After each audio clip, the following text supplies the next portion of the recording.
We have brains. Kabopus. All right. All we have to do now is wait until someone shows up. Someone comes in. Good evening, everybody. Somebody could be here and we don't know. All right. If you're here listening, have we made any changes to? We're trying to get the sound. My first of all, my voice is very weak today. I was going to start off with the introductions. Well, yeah, but I don't want to do the introductions so, till we see how the sound is. Buddy Carfano. Okay, Would so you now help us? And Twisted Mopar. Okay, so I'm going to start. There's two people at least. Is Kim was very sick yesterday, lost her voice. You could hear her if you got up real close.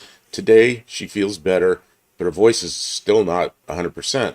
So she's going to be a little bit quiet. So we're going to take the microphone, put it close. Okay, but before we get too focused on that, we made a change because we look like Kung Fu fighting usually, where our voices don't match. And we made a change of what is it, 1,000 microseconds? Is our voices any better? Do they match better or worse? Timing's still out of time. Okay. Is it better, or do you think it's worse? They have to compare it to last time we were on. Okay, so let's see what we can do. You're going to have to go in there and just go further. Hold on a second. Is it before or after? Is the sound come before the video or after the video?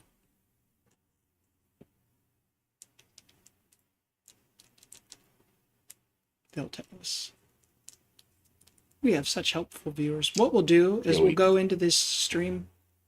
You always sound great. Yes. Yeah, but we're not. We're trying. We actually have adjustments, and we've never tried to use them very well. And I did some research. Which is after. It's after the video, so I have to go the other direction. See, what we had a really cheap, crappy computer, which we have replaced. But when we tried to do this with the cheap, crappy computer, man, all it do is crash the computer. So now we've got a good computer, and we're trying to match this up and make it so it doesn't sound so stupid. Even John Cope said we sounded terrible. Because I don't want to sound like Buff Del Campo. Did he say that? Yeah, he said that. Oh, man. That's evil. Well, no, it means we got to fix it. Okay.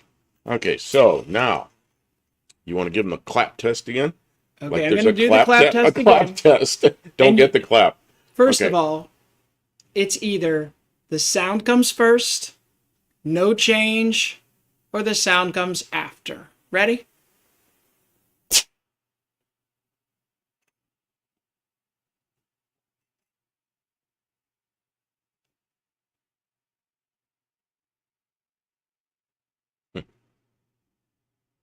Thank you, Twisted Mopar Garage.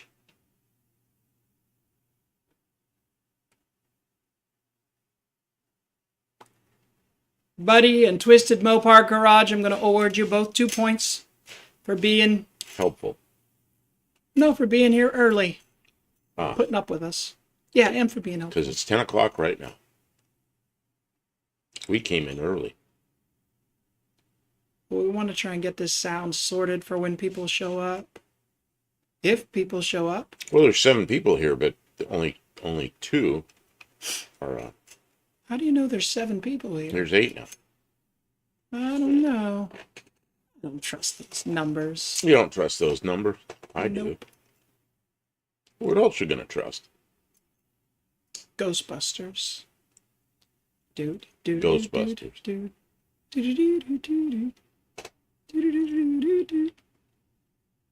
Now sound is now way before. BNR, good evening. We're doing sound tests. And before it was after. Brenda Cargirl. BNR. Hello. We're working on some sound. We're working on sound issues and including our viewers to help us with this.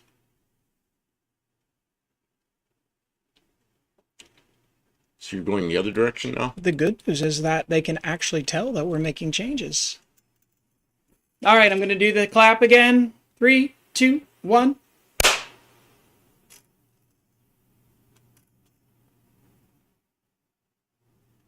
Is the sound before, the same, or after? It's like being at the eye doctor. Is it better like this, or better like this? Better like this, or better like this? I drive the eye doctor nuts. Like, can you try it again? I'm not sure. Can you try it again? I told him it's about the same. No change, or Still before. still before. Okay. Okay, well, at least we have a before. condense. I mean, yeah, Timing advanced. because we can't say the other word. Although I know John Wilburn says the other word. So does A bunch of people say a it. bunch of people say It's like people are saying it now just to be edgy. Okay, you didn't change much. No, we're not doing the volume. We're We're not doing doing the volume. timing. We're doing timing because when I talk and then the noise comes out, or maybe the noise comes out and then you see my mouth go like this, it really looks stupid. We're trying to get that It looks out of sync. we're trying to get the sync right, yeah. Yeah, okay. Ready, set, mark. All right, was it before, the same, or after? Tavo, you're just Tavo, on you're time. late, only 2 minutes. We only just started. We're trying to get the sound worked out. Welcome to the stream. Well, see, Tavo, what we're doing is we're doing an exercise where you know we're what? trying to make the time, we're trying to make the video and the audio Sync up. sync up. And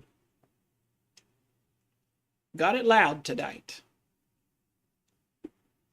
It's still before. okay, you gotta go. Keep going at lots of time. How many degrees? You I need got a ported vacuum vacuum. advance I could put on that. Cut it out. You guys aren't supposed to be helping. Screw a vacuum It's advance. still before. You need ported vacuum. I need to suck on the tube. Sound is a full second ahead of video.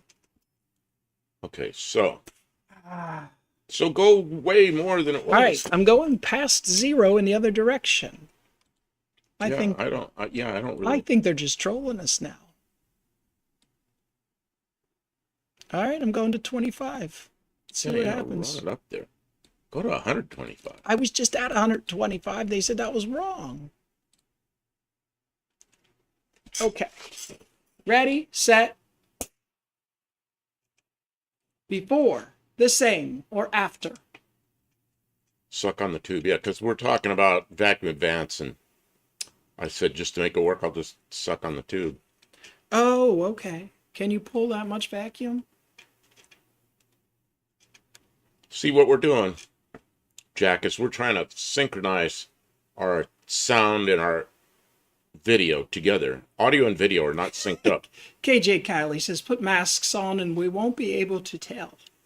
That's what we used to do, yeah. They just sit here with masks on. Because we wouldn't want you to catch any of our diseases through the sound. So, I don't think it's changing. I was afraid of that. So that's one of the things, right? Is I don't know if once we start, Let's see what Two it Hacks says. change. Jeff.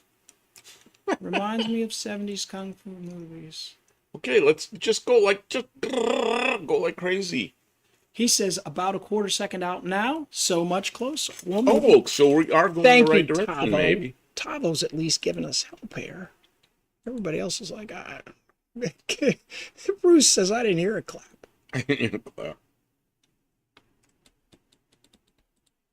Go more. He said a quarter out now, so I'm going to... Oh, they're saying it's closer. Okay, so clap test again. Okay, here's a clap test. Oh, maybe your clap was too loud and it overpowered the mic. Oh, that's right. Okay, 3, 2, 1.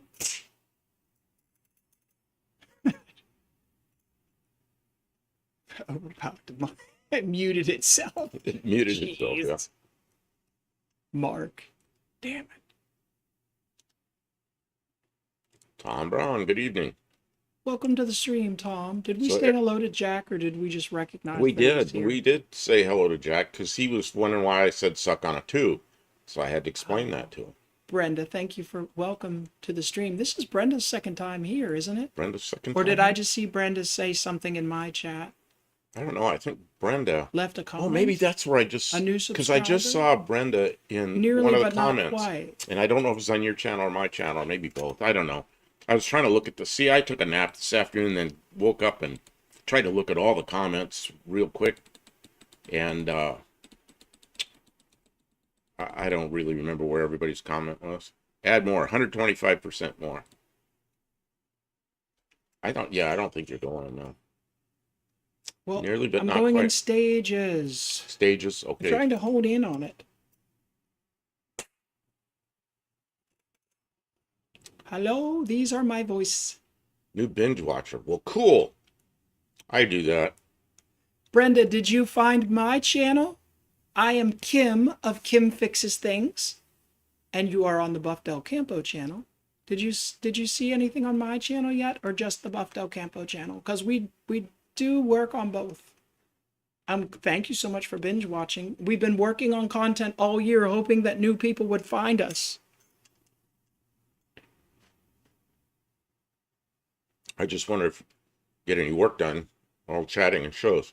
Yeah, of course. A lot of times I'm sitting here chatting, Kim's working, or I'm doing something. Less time I'm doing something and she's talking, but Kim was first. Oh, you found my channel. Oh, I Found see. me first. Found me first. So she found us both. Sound is still before. I wonder if it's changing. I wonder if it's just camped. It But doesn't when change unless we restart it. But when This shirt looks terrible on me. you're just trying to stay warm, I'm surprised you took your jacket off. I got too hot right away. It's Oh, what kind of parts did you get, Tavo? 160-mile drive for parts. Sometimes I'll drive a long way for parts. We drove for a whole car. Yeah, I've done that. Wonder if y'all ever get any work done with all the chatting and shows. Honestly, if it weren't for the chatting and the shows, I don't think we'd even come out in the garage and get started. It's really hard to get him out in the garage. I'm like, come on, let's go. He's like, well, the stream doesn't start till 9.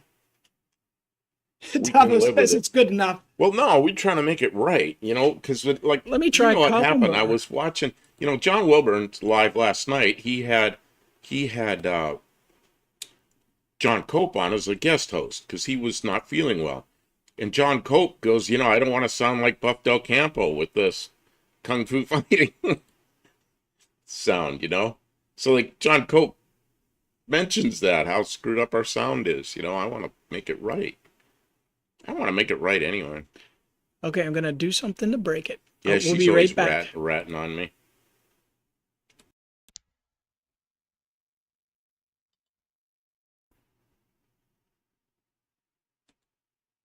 Two packs, 8. Yeah, 2X. I don't know. Were you in John's show last night that John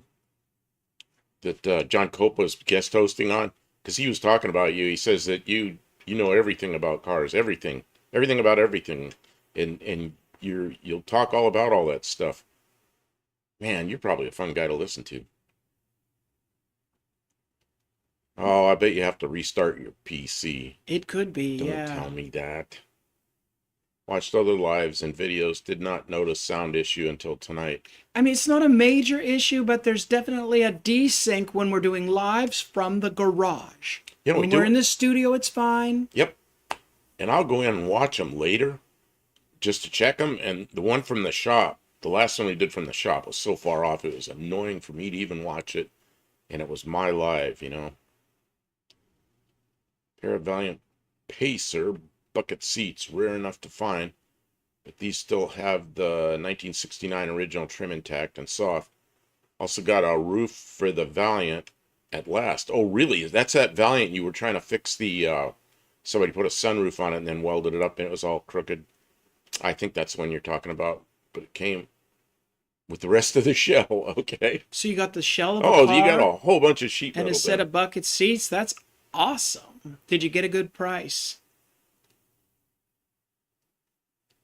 I'm going to see Mr. Cope tomorrow. I could go on for days with the vintage drag racing stuff. I was around a lot of those racers for years. Lag time to your Wi-Fi box. I bet. Yeah. When we're in the studio in the house, we don't have this problem, but then up here we do, and we have a pretty good connection.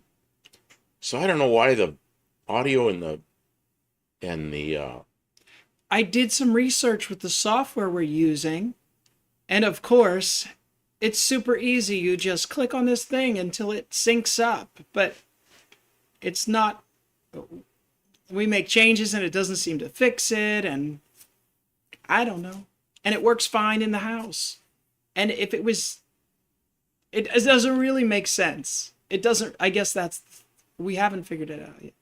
Absolute but bargain, only it's annoying enough. 2,000 Aussie. It's Wow, annoying enough. 2,000 bucks for a car and some seats. For a body and some seats. Yeah, but that's Australian. What is that? What is that? That's a lot of money. It's still a lot of money, obviously, but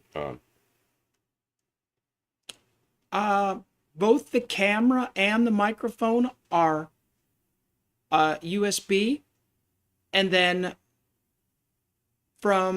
it's hardwired to a router, and then the router jumps to the house to a fiber. But see, it's already piped through the software before it goes through the hard line to the router, so I don't understand why where this desync occurs. so 2,000 Australian right now is 1301 US dollars. So it's still 1,300 bucks. Yeah, as but we it's would think something about it. very specific, and it doesn't like the seats were something really special. He said they're still soft from 1969. That's like a one of a kind thing to find. Wallaby coming?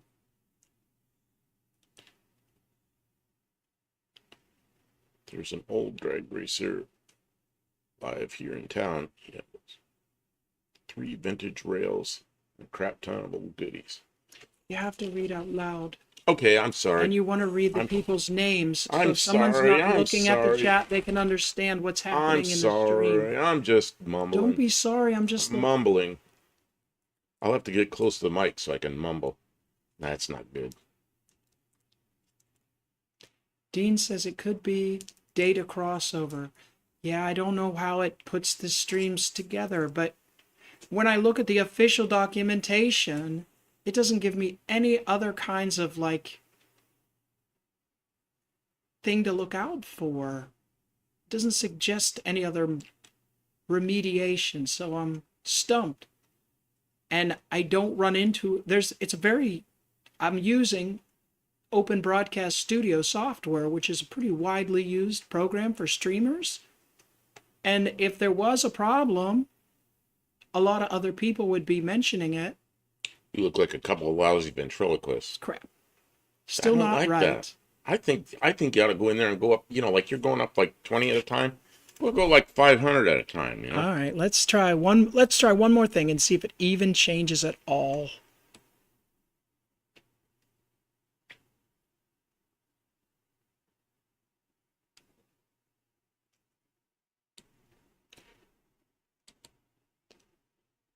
Yes, Yeah. Wi-Fi booster needed in the garage. No, we have phenomenal connection. Oh, we have a great connection. All right, I changed it, and now we should be way out of spectrum, different than before and way out. If it didn't change, then the problem is that it requires a restart. And in that case, we're going to give up completely. You got to talk so they can tell if it's before or after. Does the sound come first? Does... Do the clap thing again. I'll put this over so you don't. That was too much over this.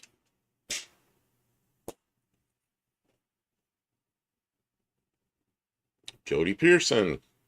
Thank you, Jody. That's exactly it. Yeah. People in the chat can have a couple of adult beverages and won't notice a thing. Very close, but still not 100% there. Who's attacking first? I'm quick.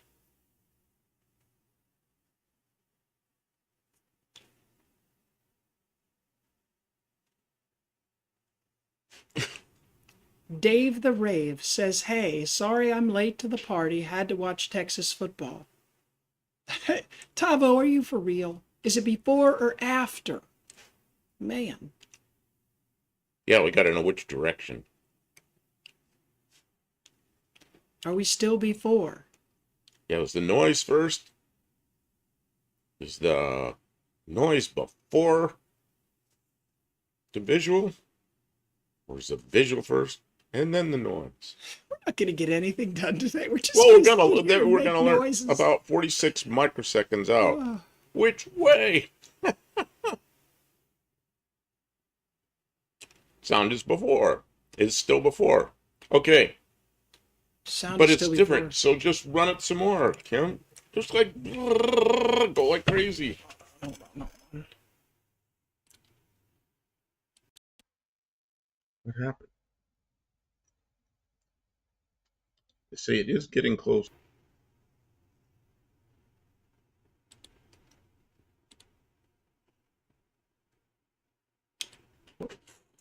Are you changing the audio input capture? Okay, I got it. Yeah, we'll go like about 250. Okay. I'm not kidding. Yeah, but it should be synchronized to the video. So I it doesn't matter how far it goes, it should stay together. Or maybe it shouldn't. Super Dave is my inspiration. All right, Dave. Yeah, Super That's Dave, cool. I can binge watch him for a while and then I get tired of him. Now I gotta go back later and watch. Okay, want to give it a clap test? That wasn't very loud.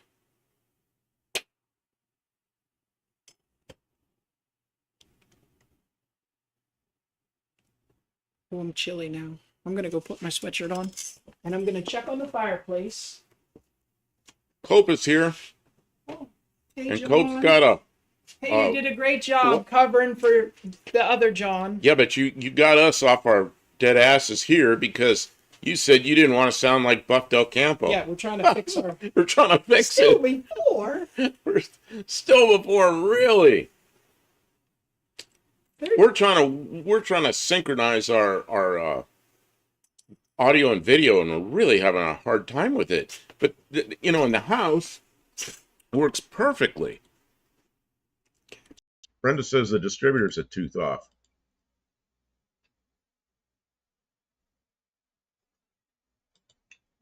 What'd you do? Okay, the microphone it's using now is the one that's on the camera. Oh, okay. So maybe that mic. Okay, so we're using a different mic now. Okay, so try it again, Kim. Sound came just as Kim started the clap movement. So that means it's... Sound's going out first. Yeah. Okay. What about Try now? Try it now with this. We're using a different microphone. Different microphone. Does it still seem it's better? See, that microphone self-synchronizes. It's the problem is that we're using a camera and a microphone that are not USB synchronized. Try your test. Yes, sound is perfect, but this... Damn it. Well, that stinks because that's a crappy... It's this microphone. It's this mic. It's the good mic. It's the good mic that's causing the problem. Hold on a second. Here's the question. Do you guys like this microphone okay? Or is it really crummy sound? Because this is a much better microphone than the one that's on that camera. If you could see what we're using, you'd laugh. Oh, you wouldn't believe it. This one is, it's a big table mic. It's the one that's off by a lot. The one that's on the camera would barely, it would just the tip of my finger. Jack says it's fine. All right, let's just use it. Just use it. We'll use that, and it looks like we might want to turn the volume up slightly, maybe not. I don't know, because I'm talking kind of loud to make it. Okay, there now it's. I don't know. The sound is the same, just now it's in sync. All right. I guess we'll just use it. Hey, I got to sync. Sometimes you just go with what works. So we'll take this mic back down to the studio and use it there because it works fine there. Works fine in the studio. I don't know what's wrong. We'll stop bringing it up here because it's freaking worthless. So, okay, well, Lock down the distributor clamp. That's right. I would turn the camera on and show you the microphone, but it's It's on the attached. camera. Yeah, I think you can't It's a do that. tiny little thing. You'd have to get a mirror. It's absurdly small. You should smash it. No, because No, it no, no. works really nice in the That's a studio. great mic when we're in the studio. Oh, I'm running out of air. We're running out of air. I'm getting dizzy. Go over to the torch and turn the oxygen on. Okay. You know how many times I've done that? 25 minutes of dicking around. You're right, Jack. You know, that's how cars are, though. We were just You ever had a killing. car? You ever had a car? You get 25 minutes and you make this much progress, but it's what you want. You know, that happens. We were just killing time till John Cope and Dougster's Wolverine Garage got here, and they're here now. We have no fear, and now the stream can continue. What do you guys want to talk about? You know, what's Well, going now on? that a lot more people are in here, I started my introductions by saying Oh. yesterday Kim was really sick, and she pretty much lost her voice. I could hear if I got up real close. It was like a raspy whisper, and she slept a lot, and that's why we didn't come on yesterday. We didn't even come up to the shop yesterday. Coughing a lot yesterday and getting a headache. And then today So, she's today's better. able to speak today, but she's a little quiet and throat isn't there yet. So yeah, anyway, I wanted to get that out first because she told me she didn't know how much she'd be able to talk tonight on here. I'd like to talk about microphones. What works for you guys? The cheapest USB mic that's built into our camera is what works. Stupid microphone. Speaking of microphones, I have wireless microphones somewhere, and I want to get those. Oh, just what we need. Add wireless to it. Add wireless. Just what we need is a Bluetooth delay. Man. What is Dean saying? Spelling our peeled. Word he? Oh, peaked. Killed half a dozen spuds. Does that mean I'm still in perpetual state of grace? Oh, it's for Dougster. Well, Dean, you didn't get a free potato from Dougster, or did he send one to you? Potato, potato, potato.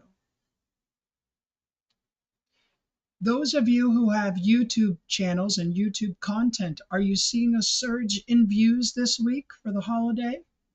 Oh, I want to see something like what John Cope's here.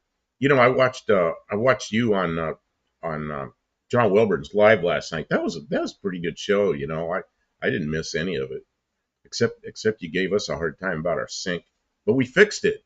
We fixed it because you gave us a hard time about it. So I'm glad you did, actually. Do we have a race car? No. Did you check the fuel mileage on them? Yes, I checked the fuel mileage, and it was getting about 18 miles a gallon, which is, oh man, that's a little rough for a little Mediocre. 6-cylinder. But it's got some issues. I mean, it runs nice, but the carburetor's leaking somewhere internally. It's a little suspect. Plus, the vacuum advance was not hooked up. And so we didn't do a mileage calculation since it was hooked up, but we only hooked it up right before Dixon. So yeah, we hooked it up the last. It was after I filled it up the last time, so we really couldn't check it. Okay, let me go back here. Let me go back. Where is it? Somebody asked, so do you guys have a race car? Well, I mean, define a race car. No, we have a car that we race. We do not have a race car. We have do. drag and drive, hot rod kind of cars, but nothing that I would call a race car. No, you raced like a dirt track car or dedicated drag car. We don't have any of that. You raced your van. Well, that's drag and drive. That's just a regular car. So I wouldn't insult anyone's real race car by calling something I have a race car. Cope says, I felt unprepared for Wilburn's live, plus I just finished my 2-hour live. I was exhausted. You know, I missed your 2-hour live, which, you know, I went into your 2-hour live and must have been before you came on. It was just a black screen that was had something about Black Friday, and I thought that was it. And I watched it for about 5 minutes of black screen, and I just bailed. So I don't know what happened there. And then I was watching Wilburn's, and you came on. You did fine. You just kind of winging it as you went along, and then you said you didn't have anything to say. But you know what? You know what I do when I don't have anything to say? Then the chat goes and brings me around again. And that's kind of what you did, which was perfect. I enjoyed that. You were fine on there. Uh, and you say that's the first live you've done. I've watched you live with customer service, and that's some of the best lives I've seen is you talking with a customer.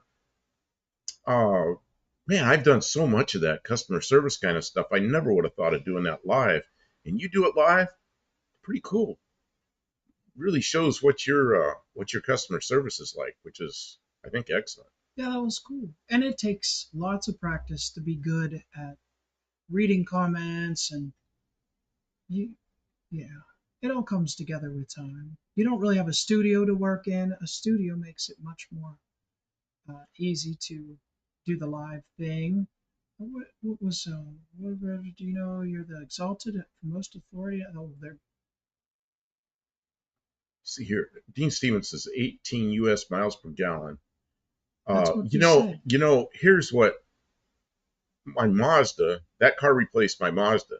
My Mazda got 38 U.S. miles a gallon, and that's kind of what I'm used to. Direct And injected fuel and system. Kim was driving the Jeep, which gets I don't know, 25, 25, 26, something like that. So Kim would get gas, and I'd get gas, and then we'd have to stop for me to get gas, and she'd go again, and then we'd stop again for me to get gas, and she'd get going. And that was a little frustrating to me because I was the one holding up the works, and my car was the one sucking up all the gas. So if I will keep the six cylinder in there for a while, and I'm going to work on that problem because, the Falcons back in the 60s, which were the same engine, or a lot of them had the same engine, they were getting 25, 26 like that. And there's no reason why I shouldn't be able to get that. So that would make a huge difference. Crap, my 87 Corvette got 24 with me romping on it and going too fast and everything else. So I should be able to get at least that, I would think. There was something up here. Oh, something up there you wanted to see? Dougster was talking about his Continental flat. I saw a couple shorts of you working on that Continental, and then before you said something about it last night, I did not realize that you had it. So that was pretty cool. I hope you can get it apart. I saw you heating it. Yeah, and sometimes going through a couple heating cycles, evaporust scares me, but I guess that might do it. Tavo agreed. Suddenly, I'm getting more views and comments, particularly on older videos. So We are too. I warned him, right? You want to have some depth to your channel because in the United States and Canada and some other parts of the world where there's a lot of viewers, the seasons matter. And right now, there's a lot of people that have kind of put their projects aside and they're homebound. They're on vacation from work or school, and then they are now digging in to just be entertained. They don't want to go out in the cold, right? Yeah, I see lots of stuff here. I want to. They want to be entertained, inspired, and yeah, just have a good time. And so they're like not doom scrolling, the opposite of doom scrolling. They're searching for serotonin. They're just scrolling. What's new here, right?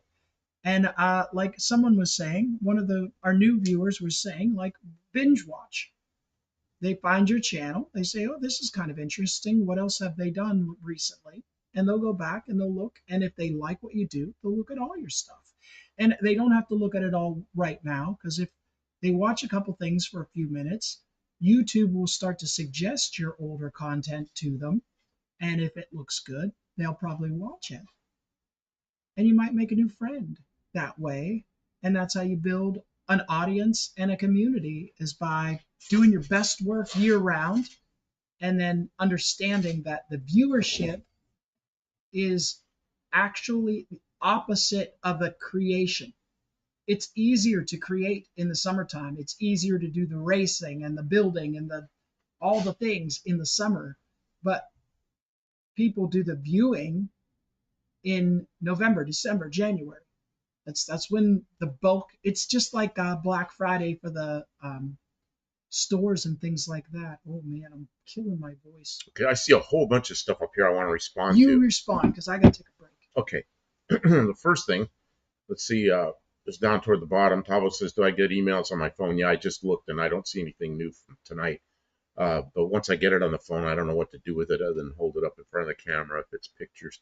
So I'd rather save that till Tuesday night. 2X, it absolutely needs a tune-up. It probably needs the carb Okay. rebuilt at a minimum. Okay, so let's see. What was the next thing? What's bicycle handlebars up behind? Man, this is going to scroll up so fast. I got Oh, a yeah, there lot. was a I got bicycle a handlebars lot to back say. there. Okay, I'm going to come back to bicycle handlebars because I don't want to miss any of the rest of this. Do you think it needs a tune-up? I'll be back, guys. Yeah, to say the least. It if you watch that video, you'll see where we fixed some of the stuff because it was a mess the way it was hooked up and everything. So yeah, I mean we did enough to it that we could drive it home without any problems, and that's all we did. So now we can fine tune it more. It's it needs a lot of little stuff. Let's see here, my 91 Bible got with a 3.8 got 36. Yeah, let's see. Cool. I'm almost at 5,000 subs. Wow, that's good. We just went over 2,000. I was pretty happy about that. But 5,000. Cope Racing Transmissions. He deserves it. He's running a great business. Yeah, and I'll tell you what, you got a customer on there that's not completely happy with something because something's starting to go wrong, and you get on the phone with a customer on a live. I mean, that takes some. I don't know if I do that, but he does that live, and the customer seems to like it, and I like it, and he gets the job done. That's pretty cool. 2X, when my T-Bird had 488 gears, it got 4 miles to the gallon. That was at 50 miles per hour, 114 octane. Race fuel is extremely expensive, and it's 4 miles to my dad's, basically 35 to 40 bucks each time I went and saw my dad. Oh yeah, you can't be doing that. Brenda Cargirl, YouTube suggested I mill my block with a handheld mower while building my 61 Galaxy Starliner. Wow, you got a 61 Starliner. I had a 61 Starliner years ago, and I shouldn't have sold it. But, it's one of those times in my life I needed money, and some guy was standing there with money that I didn't even have it for sale. He just kept pestering me until I finally gave in. And, yes, so too bad it's gone. Let Brendan know to check out some of the other people in our channel. Have some really great content on automotive and just variety stuff. Kim needs a hot toddy. Oh yeah. She doesn't drink. Okay, this is scrolling so quickly. Missing the 3 vacuum hoses, 78 air is missing. I don't know what all that is. Dean, it's 29 US mile per gallon at 55. Just sent you a pic. You can't hammer while I'm doing this. I should have been better about that. Dean, I thought you meant my car. Dean's C4 Corvette is the most aerodynamic Corvette ever made. Was it? It could have been. And light 3,200 pounds. You know what's weird is my C4 Corvette and that big old 4-door Mazda 6 were within 20 pounds of each other. The Corvette was lighter by about 20 pounds. So that Mazda 6 was light for a big steel 4-door car. I don't know what they use, like really thin stuff. Convertible is 3220. Convertible full of 6061 T6. I use some 6061 T6, but mostly I use 2024 T3, which is more expensive, but it's stronger. And when we build that aluminum car, it's going to be mostly, we'll use some 6061 on like some of the angles and stuff, but all the sheet metal is going to be 2024 T3. Tell them about the aluminum car, what it's going to be. I got so much to keep up with here. Kim, I'll get to it. I used to enjoy binge watching scrap metal shredder videos. The 46 has accelerator pump. Oh, the 1946 has accelerator pump shot adjustment. That's the downshift lever needs to be right. The ignition timing and idle. Mixtures, the hot. Yeah, there's all kinds of stuff. Both my neon and diesel van get about 30 miles per gallon. That's imperial gallon, which is bigger gallons. Yes, I saw on your FE Live, Buff. On your FE Live. FE. Yeah, I could have. Oh, there was one I did on Oh yeah, I guess on one of our lives I was talking about Effie Ford. Use sleepy time tea instead of liquor. Yeah, she does. We don't have any liquor around. You know, while we were on that trip, we stopped in a Mexican restaurant, and I had a drink, and I thought I was gonna get really feel tipsy because I had an empty stomach, and I got a diet Coke with some spiced rum in it, and Kim was driving, so I didn't care. But they must have mixed it really weak. It had a little taste like spiced rum, but I didn't feel anything, which kind of surprised me because an empty stomach and I hadn't had any alcohol in over a year. So, but it tasted good, and I had a drink. It's kind of funny to do that. And then of course Kim drove. Sleep time tea, C. Dean Stevenson's C shorts and a picture of shorts. Have you ever tried a golden Cadillac drink? Tasty? No. Don't even know what that is. I love C4 Corvette buff. Have an 87 convertible yet. See, I had an 87 with a removable piece up on the top, and I had both pieces. I had the window and I had the fiberglass one. Uh, Lex Luthor's safe travels tomorrow. What is this? What is this? What is this?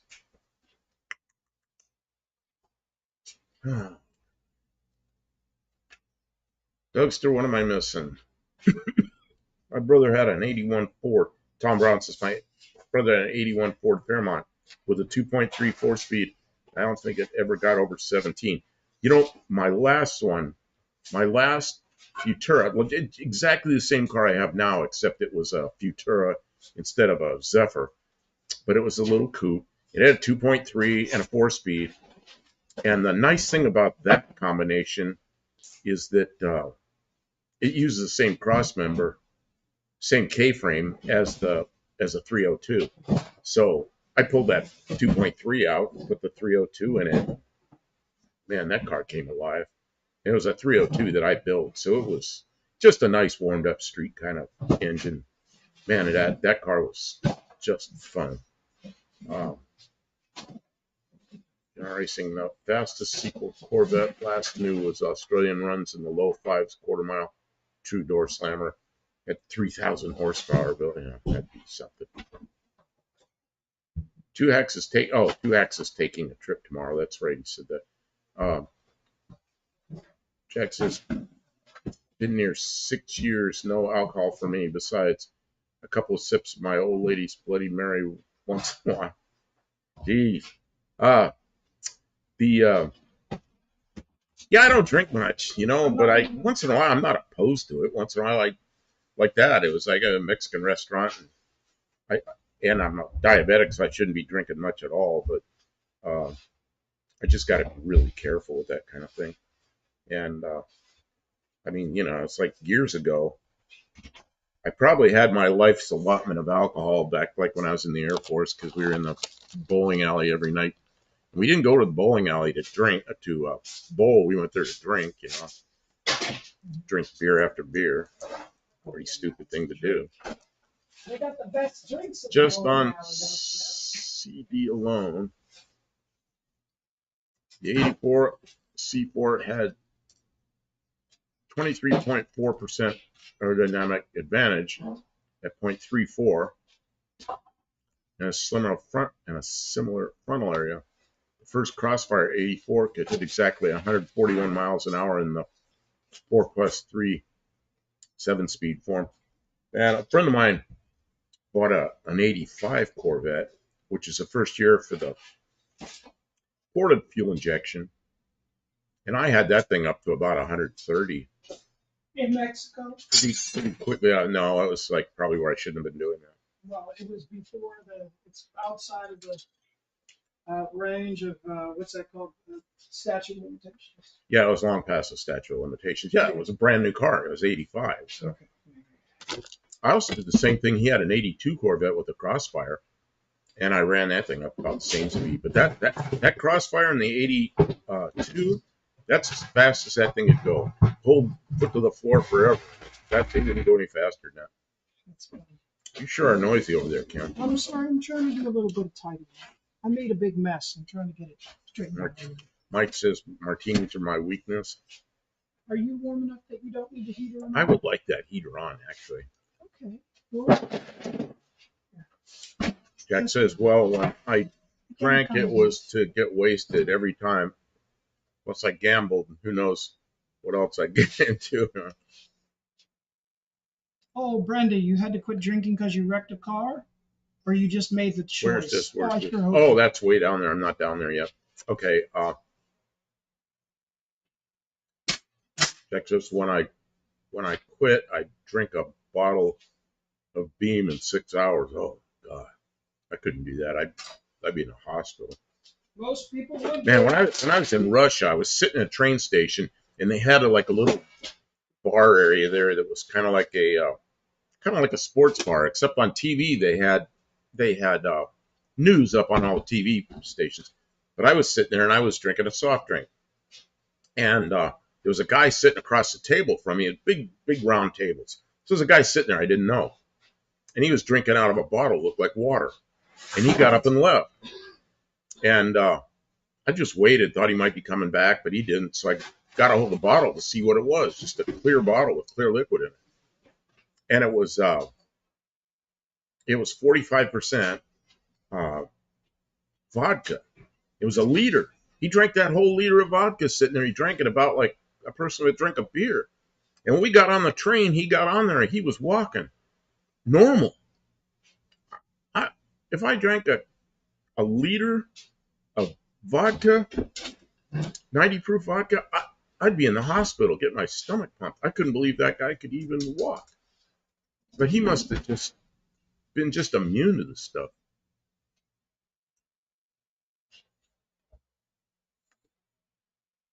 For the last drink, 1998, last time wrecking cars too. Oh, that's Brenda. Oh yeah. Yeah, and Sarah came in. Hello, Sarah. C4 Corvette led the performance era after the 79 Pontiac Trans Am was done. 406.64 speed. Dean says, my best mate's 23-year-old son has a right-hand drive 85 TPI. I won't tell you how fast it is, but it matches the 1997 land speed record. 98 cubic inch class New Zealand winner on the Dane Road hit 155 miles per hour. Wow. Scooch back for a second. I'm going to get the dirt under the Out of table. order garage. Greetings from Maryland. Hey, how you doing in Maryland? You're welcome. I used to live in Maryland. I lived in Maryland twice. We went up to Maryland to get that Jeep. Yeah, that's where we went up there, and Kim drove the Jeep back, and I drove something else back. Remember how cold it got that first night when we were working on it and got stuck? That Jeep was in a storage area, and we had other stuff in the storage area we had to load up, and we had to get the Jeep out. And there was problems with the Jeep, so we pulled the rear drive shaft out. Kim pulled the rear drive shaft out, and we taped up a plug on the back of the transmission, or the transfer case, whatever that thing's called. And we drove it back on the front wheel drive only. But by the time we left that storage area, we were freezing cold. Man, that was a couple of years ago. Drove it back with no drive shaft in the back. Yeah, drove it. Didn't think it was gonna run. Brenda Cargill, beer and bourbon. What's that called? Didn't we do a Boilermaker? video on that? Didn't we do what? The video on that Jeep? Was that on Oh, I don't probably. My dad's friend had a, Dougster says, my dad's friend had a white Crossfire injection vet. It looked sweet. He hated that car the whole time he owned it. Bought a ZR1 twin cam to replace it. Much happier. Yeah, Jack Russian's hardcore. Yeah, that Crossfire, I didn't mind that too much. It's like it's just two throttle body injections. I don't know. Some people hate it, but I always thought it worked. The ones I drove around, I thought it worked fairly well. You never know. John Cope said he quit drinking in 1992. Did you really, John? Good for you. Drinking too much. KJ Kiley says, Oak tree, you're in my way, yeah. Oak tree jumped out and bit my car. Oh, we got oak trees around here. Awesome. Two Hack says 2017 for him. Yeah, you're still young. Two Hacks. He's still young. You know what? That's something pretty John, common. Jeff there, two hacks. He's the one that really made me feel old. When I told him, I used to live up by you in Rancho, Illinois. I said, I left there in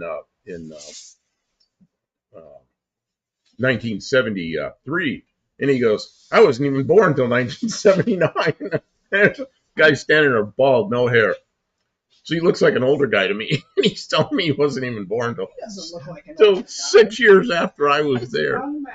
Oh man. Well then I know, like, man, I'm really getting old. But he's a young guy, just doesn't have hair. I mean, he might just shave it off. I don't know. Don't make fun of people. I'm not making fun. Just saying. 64 Corvette is fun. You can take on ramps, 140 to 150, and same off ramps on Illinois. You know what? In Arizona, I took an on ramp one time, went piling into that Corvette, and I was just having fun. And I went in there, and I'll tell you what happens to the Corvette. When it lets loose right now. And man, I got right back into the turn, and I went almost 90 degrees and somehow caught it. And there was like a year going by that ramp, I'd see those marks on the ground that I made. It's like, man, I almost lost there. Somehow I caught. I don't know. I was just lucky. I got that car back without crashing it.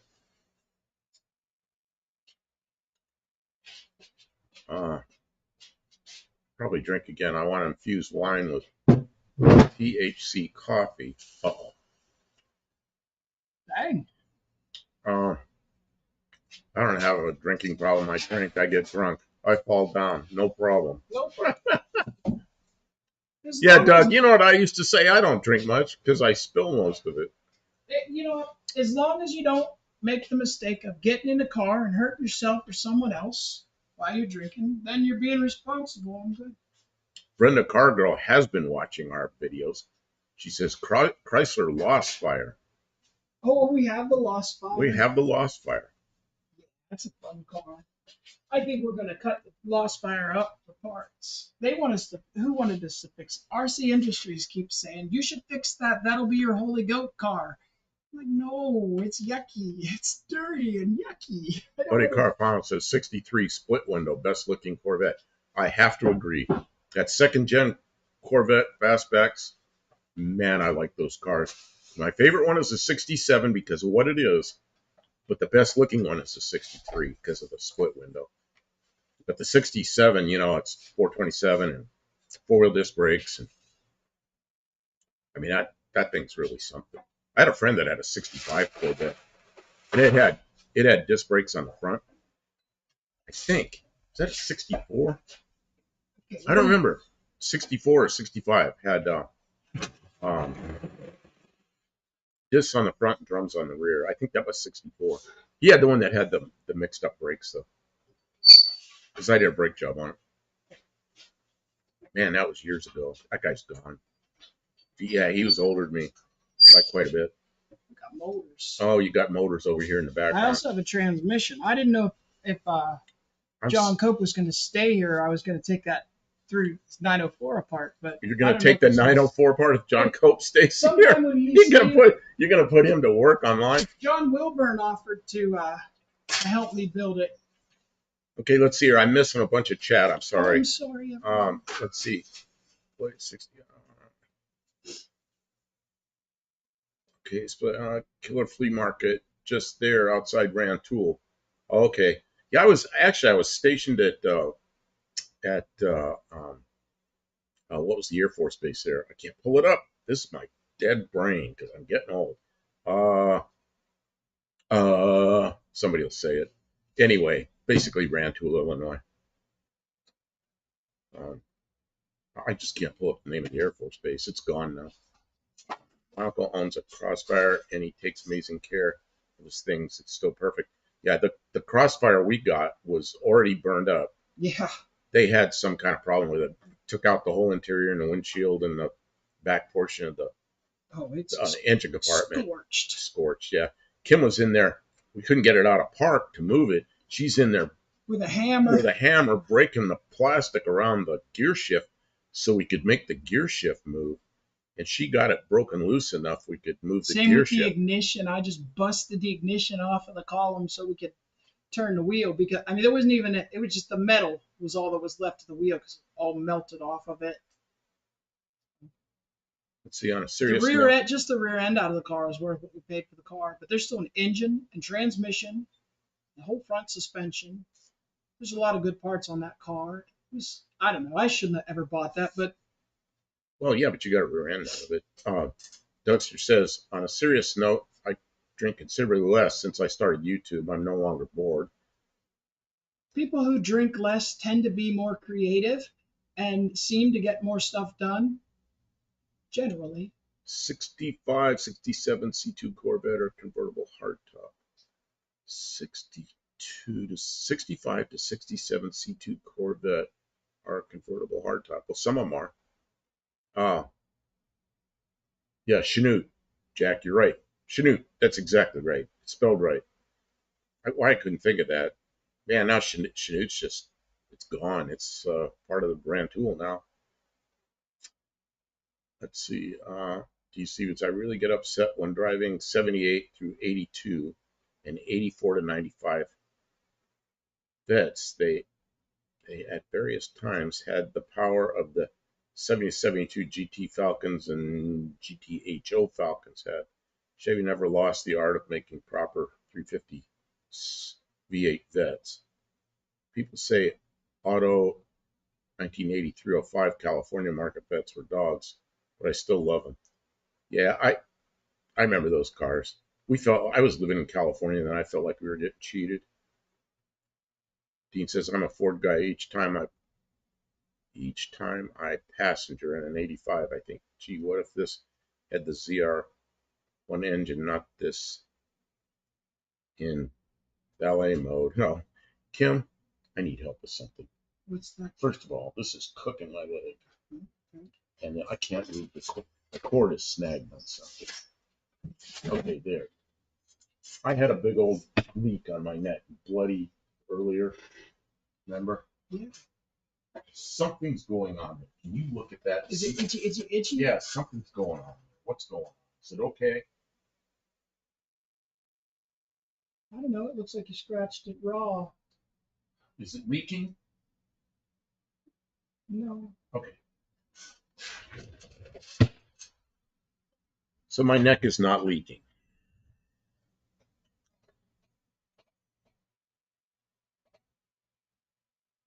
You know, I had a lot of C3 Corvette friends on a Corvette forum, and digital Corvette C3, the most popular still. My favorite C3 Corvette was probably 68, 69 because of the 427. I mean, those were just nice. And I remember brand new. You're leaving. Where are you going? I'm not leaving. I'm just doing some. Well, you jumped up again already. I can't talk a lot. But I want you to be over here. I am over here. I just got to decide what I'm going to Day do. after day, new to the channel. I'm loving it. Kim, how did you learn so much about cars? Okay, Kim, now you have to talk. Day after day. Good evening. Glad you're here. Welcome to the stream.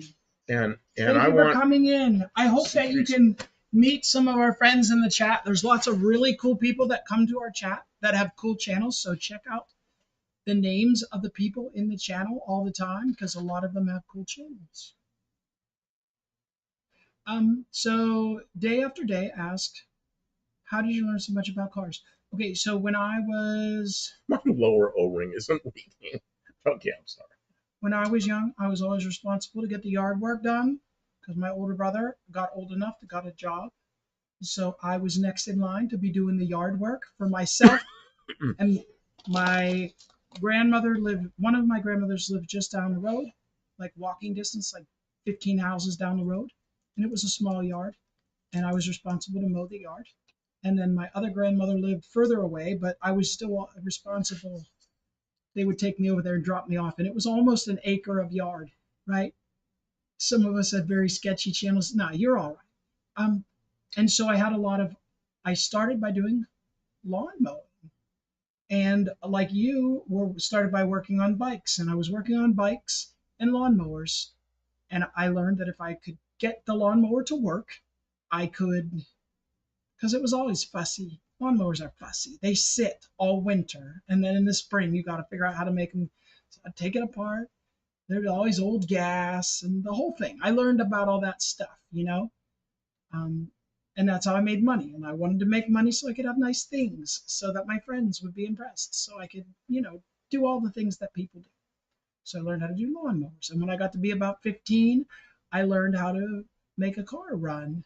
And we were no one ever gave me a car. We were not very well off. I would get the very oldest, rustiest, junkiest cars. And if I could get it to run and drive, then I had a way to get around. And I wanted to go places and see my friends. And I lived out in the country, so it was a long way to where anybody would meet up and do anything. And I had a couple of brothers, and my mom, they didn't like me being on the phone too much. So if I wanted to like have community and friends and stuff like that, I had to go out into the world. That's back when the phone was a thing bolted to the It wall. was bolted to the wall. And I would drag this long cord as a spiral cord into I would, you know, get the phone, and I'd be talking, and I'd go all the way into the dining room. We had like a 20-foot cord. I'd go into the dining room, under the dining room table, and in the car, because it was a heating vent that'd come in. It was nice and warm. So I'd lay under the dining room table and talk on the phone with my friends. But if I wanted to go, and my mom would take me places sometimes, but a lot of times my parents didn't have two cars. We only had one car. So my dad would go to work. We had no car. And it was too far to ride a bike. So I wanted a car. And once I had a car, I got a job. And so then I could go to work and make more money. I don't know. I wanted to have things and go places, and a car meant freedom, and it meant opportunity for me. And so there was nobody else to do the work. My parents didn't really know. They took their car to the mechanic, but they couldn't pay for things. My parents made me pay my own car insurance. Me too. They would not pay that for me. So I had to go and get a job so I could pay my car The insurance. deal my parents made me was I was allowed to have a driver's license if I bought my own car, paid cash for it, and I paid my first year's insurance in California by 1 year at a time, not 6 months. And I had to pay the whole year. I could make payments on it. And for 3 years, I saved money, got my car, and had a year's insurance, and that's why I was allowed to drive. Anyway, go ahead. Well, Same thing. So you and I are a lot I alike. started telling a long story, but that's how it started, right? It was just, and that was back in the 80s. Well, no, it was the mid 90s, 1990s, right? And I lived in Pennsylvania, which is the rust belt of the United States. We got a lot of snow, and they threw a lot of salt, so the cars would get really rusty. And they gave me a car. I had to pay insurance, and I trashed it 3 days later. Yeah, well, when I trashed my cars, That's and too I bad. did, sometimes I was stupid, and I'd be showboating off to my friends, and I'd break something. But then I had no one to blame but myself, and no one came to my rescue. They were like, "Yeah." I'm like, "Well, I need to get it towed." They're like, "Yeah, yeah, you probably shouldn't break down." So, First and car I had that got totally wrecked, you watched it happen. oh, that's true. This is the Mazda, and I was 70 years Oh, old. that was pretty crazy. That's a big And story too. somebody intentionally smashed into me. 83 T-Bird. Oh Yeah. man, that's a cool car. So, and there's been other lots of stages with cars. One of the things I recognize, because I worked in a retail store for a while, an army surplus store, as like a cashier attendant kind of person, where you walk around and you show the people. They come in and they say, "We're looking for army boots," so you take them to the army boot section, and they're looking for size 9, so you dig in the pile, and they're like, "Well, do you have any in the back?" So you go in the back and you dig. Anyways, I did that for a couple of years, and I did not really like dealing with the public in that way, although there was sometimes that was okay. But I got a job delivering pizzas, and delivery. Got to deal with the public a little more. Well, no, that was the thing. Was actually I did a little bit of cooking and food prep, but mostly I was in my car driving by myself. Like, Yep. and I was very independent of that. You know what I mean? Like, and uh, but I had to have a car that I could, run around in 3, 4, 5 hours a night, constant. Like, I'd have to put 5 or 6 hours a night in my car, just nonstop, back and forth, back and forth, back and forth in this little neighborhood. And it was nice because if the car broke down, I was close to home because I wasn't really going far. I was just going around and around and around. And yeah, that was my torture. I learned to torture test cars, and I knew what to watch for, and I knew to check all my fluids, and I knew if it was making a noise, like, uh-oh, something, I better check that because I got to be back here tomorrow and do it again. And if I can't come to work, then I don't make any money. So I learned to maintain my vehicles. And okay, I think I told the story a lot.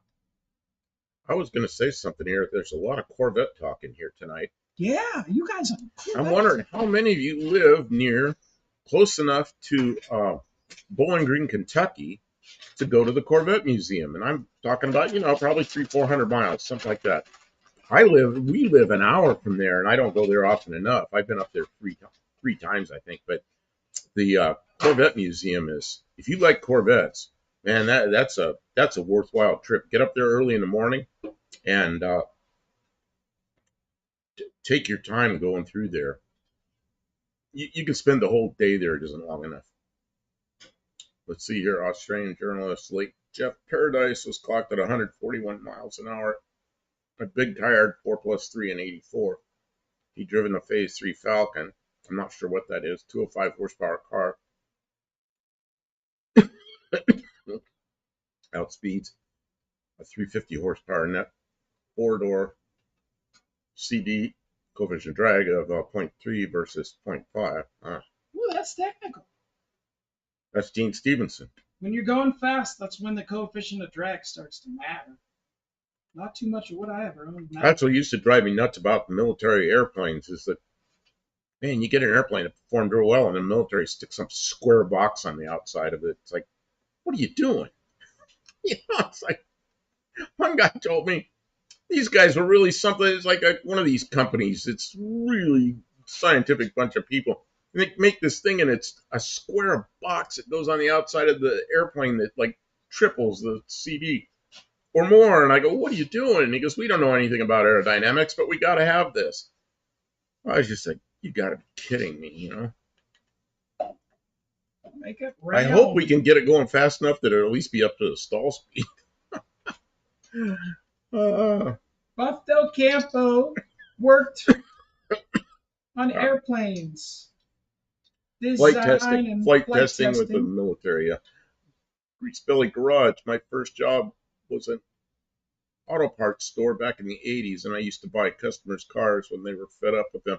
Yeah, when my radiator shop, I bought a few customers' cars that they'd given up on them.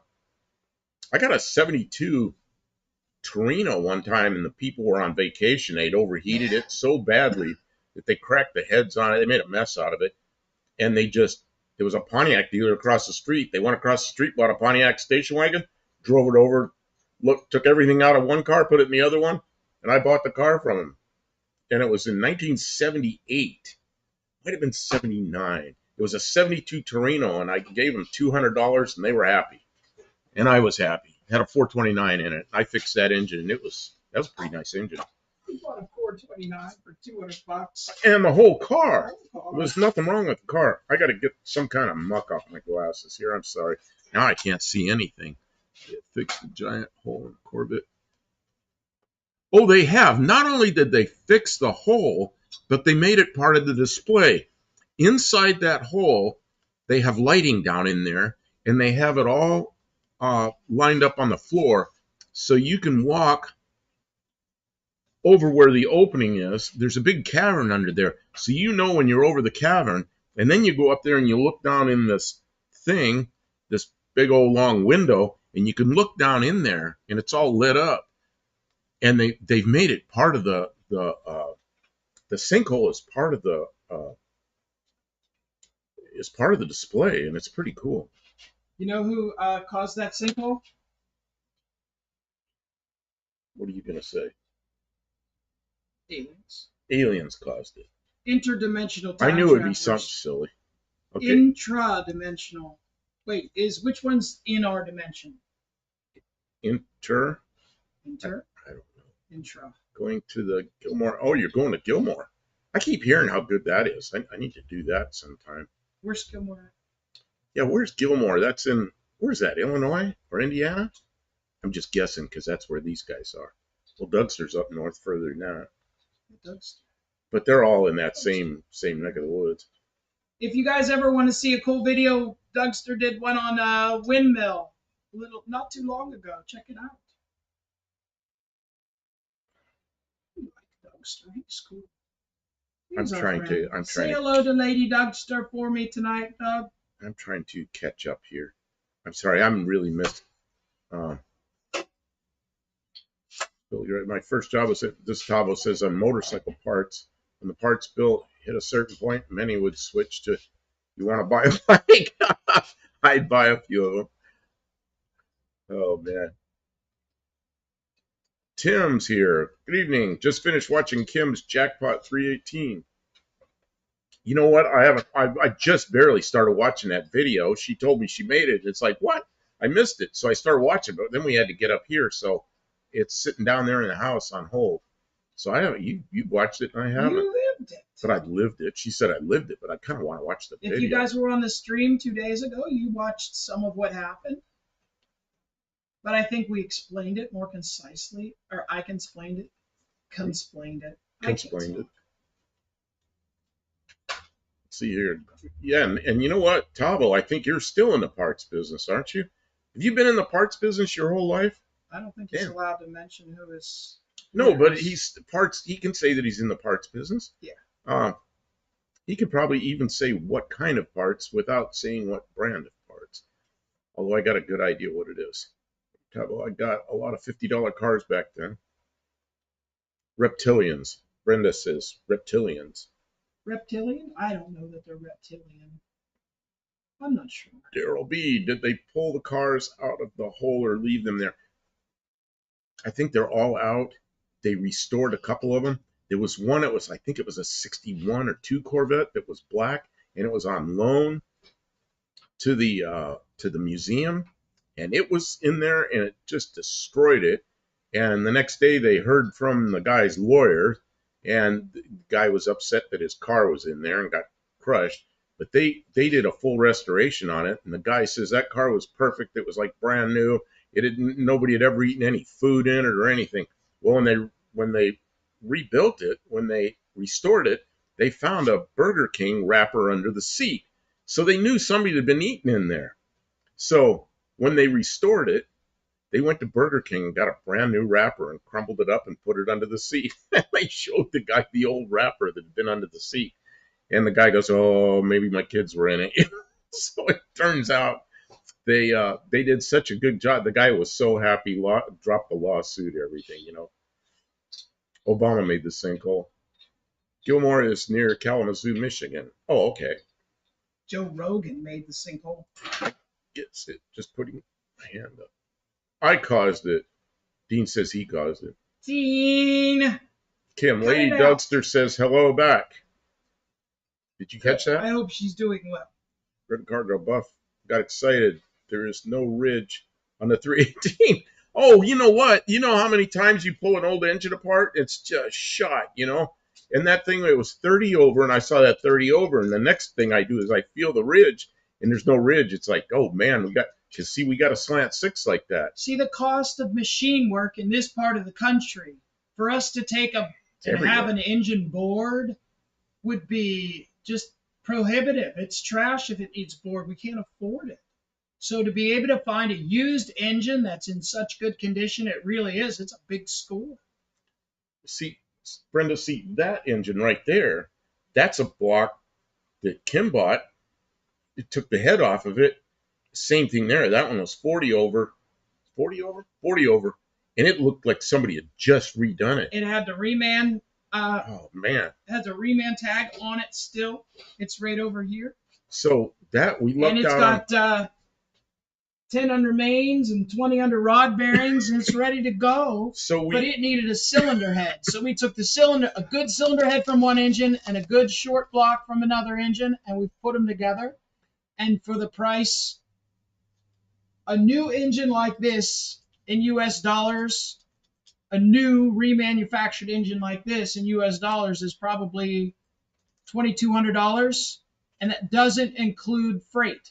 And you probably another $300 to $500 in freight. Sick and tired here.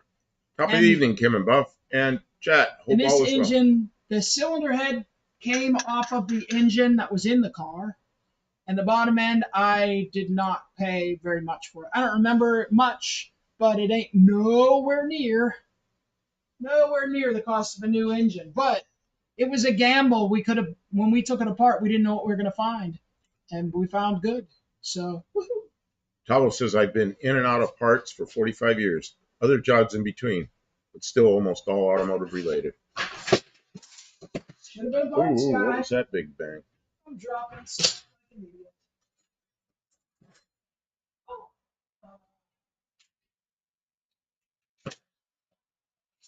what's that guy always says? Should have been a parts guy. Talo says, yeah, but back in parts now. Parts for things that rip up the ground, put seeds in the ground, and collect product from the stuff planted in the ground. Agriculture. Yep.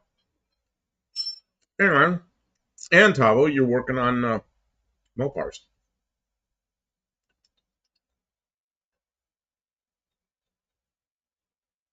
BCC, I'm lost here. Uh-oh. You get behind? BCC. Or is that BCG? I don't know. Dean still got hatch on the bore. Yes, it does. Big fan Which, of honestly, for all the hatch to be gone, the rings are probably smoked. Dr. Go, I went to Mammoth Cave in Kentucky. Way cool. There's lots of caves in that state. So interesting that there was a big hollow under the vet museum.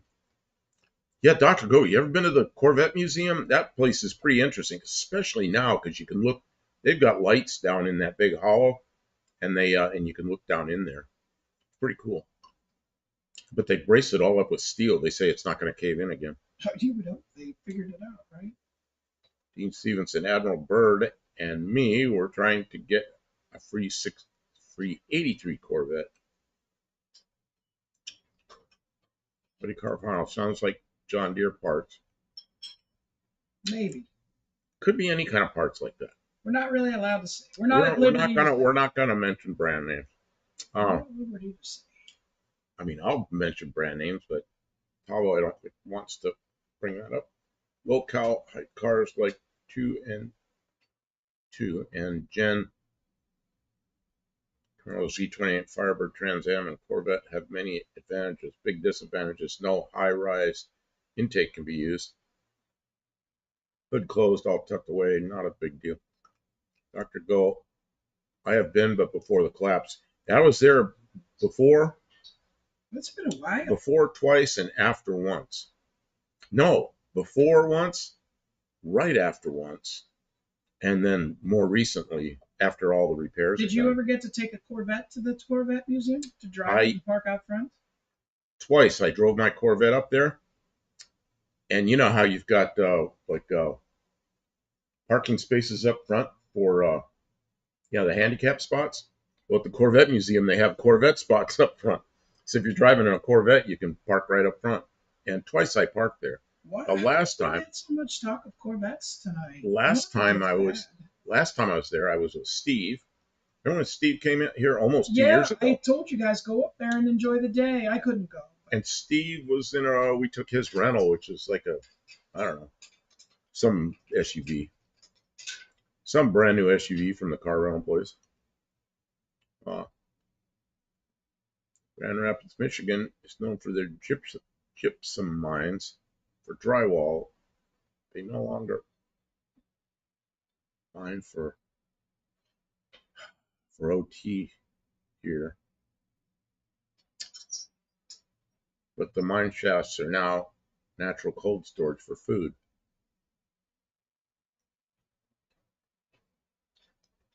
In Pittsburgh, Alcoa makes gypsum from some kind of toxic Alcoa chemicals. does? Oh yeah. The aluminum people. Research and development. They make gypsum. They turn some kind of really toxic chemicals, like the stuff you can't get rid of. They turn it into gypsum somehow. turns it in or inert. And then the old mines that they used, the steel industry had all those mines for making steel in Pittsburgh. Do you know what they do with the old mines from all the what's that stones they mined? Mm.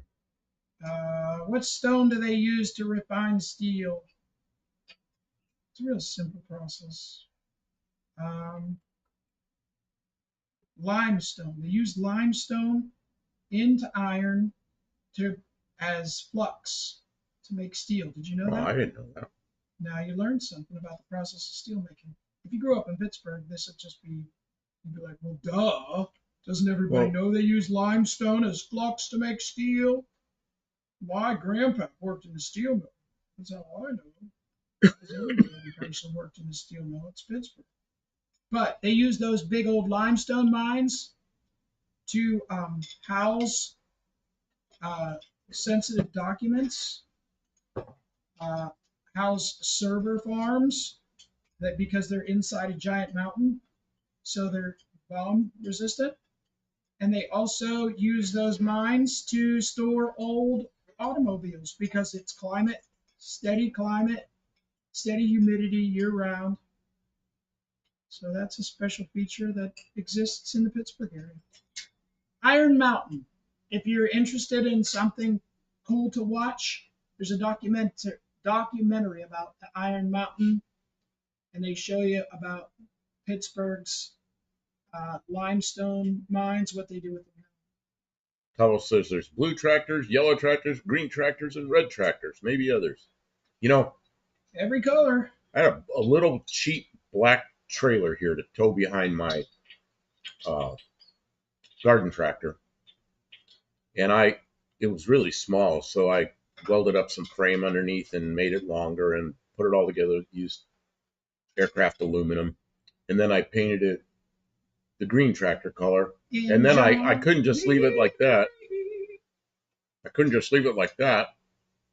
I went out and got the green tractor stickers that are yellow. And letters 10 foot high. She wrote Billy Bob loved Charlene on a hot summer night. And the whole town said the boy should use red, but it looked good to Charlene. I don't know In what's going on here. John Deere Green. You guys haven't heard that song? It's a country song. Anyway, I stuck my John Deere stickers on it, so it looks like a John Deere trailer now, and it was really a cheap Chinese piece of junk that I extended.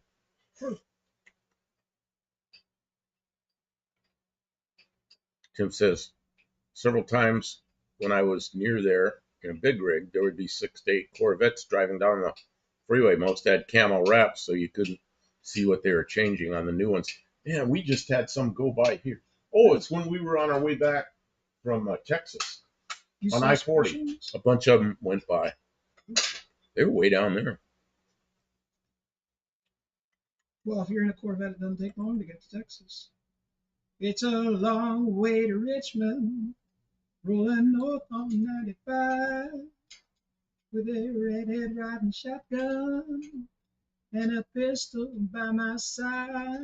What is this? Brenda says, I invest in estradiol mines. What is that?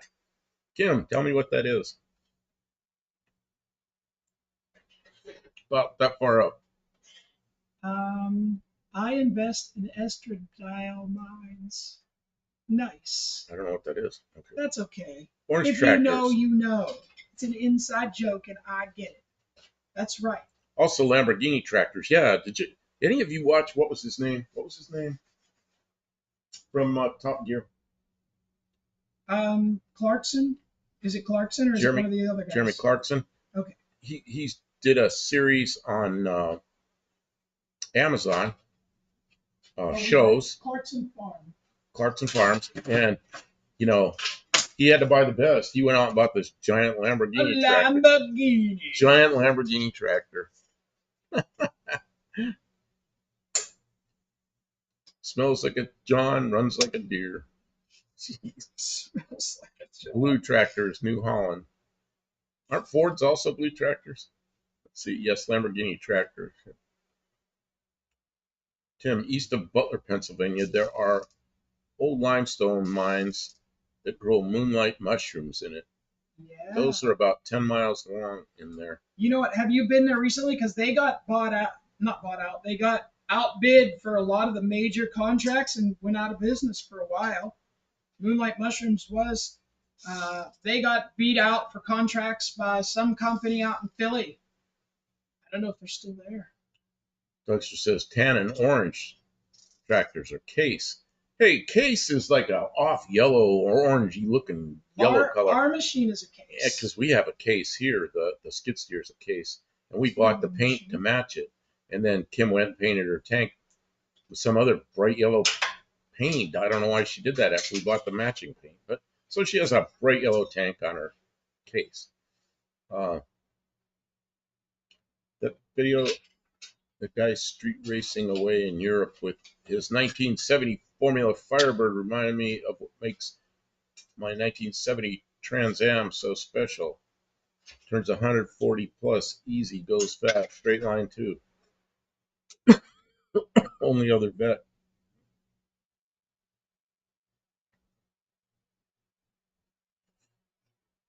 Dean Stevens says, Tim's feeding things on bullcrap and keeping it in the dark isn't a bad idea. You know, my grandfather, who I hardly knew because he lived in Pennsylvania and I lived in California, so I only met him once. He was a guy that was a Chevrolet Grand Page dealer many, many years ago when dealers was just a small, like one man operation. Later, he sold he sold manure to uh, mushroom farmers. That he'd go to auctions with big old trucks full of manure and sell it at an auction. My mother would tell me these stories. New Holland are yellow down here, blue. What is that word? Deets, something. Red, International Harvester, and Massey, which I assume is Massey Ferguson. Green Deer, orange Chamberlain. Okay, that's something I don't know about. It's the orange one. Shrooms. Oh, Dean retracted something. I missed it. Tim says my aunt worked in there for about 25 years till the arthritis got her, and she could probably hardly walk, cold and damp. Yeah. Yeah, that's a tough job. All the expense of growing mushrooms is in the. I mean, there's a couple people in the office who get the spores ready and everything like that, but mostly it's picking mushrooms. You can't. You have to have people do that by hand all day long. Pick mushrooms. Pick mushrooms. Tractor paint I see at my local Blaine's Farm and Fleet. It's affordable and high quality. Yeah, probably is. Some guy on YouTube painted a car with tractor paint. Yep. Oh, not just some guy. Lots of people do, and then they put hardener in it. It works really well. This is One Eyed Cat. Good evening. How you doing? Welcome to the stream. Hey, good to see you. Deets tractors. Dweets tractors in U.S. are light green. Dweets is air cooled. Really? Up there where you are, they're probably ice cooled. Man, I'm glad we're down here. It's cold down here, but not as cold as up there. Yeah, it's not even close. Yeah, last night John Cope was saying, "Yeah, we got some snow." You know what I'm thinking? Man, I'm glad we don't have that. I mean, we could get snow, but we don't get a lot. Yeah, it's not. Sometimes we get a little dusting of snow, and it doesn't stick. Dust. The deepest I ever seen it here is about 4 or 5 inches, maybe once. Tractor paint is enamel. See, I used to paint with enamel all the time when I was like in the early 70s. Yeah. Wendy says, I'm doing good. How about you two? Well, I'm feeling pretty good. Kim had a really bad sore throat yesterday and she couldn't even talk. It's getting a little better. And today she's able to talk, but it's a little rough. But I think she's feeling better, and we've got it warmed up in here. Oh, yeah, it's up. It's come up like 5 degrees since we've been here. Maybe we should check the fire. Maybe I should go over there and check. Okay. Or do you want to check the fire? I'll check it. You'll check it, okay? Because you seem to like checking it more than I do right now. I go over there and check it, and you don't like what I do. Oh, what is that? What does that smell? I sprayed a little bit of choking carburetor cleaner in a Okay, hole. because that's not something that's that does not. It's not compatible with a wood stove. No. Okay.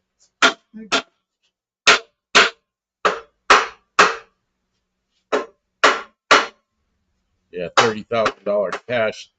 Now show quality paint job costs here. Yeah, if any of you look, I can't. I'm sorry. I'm trying to get this to go on right.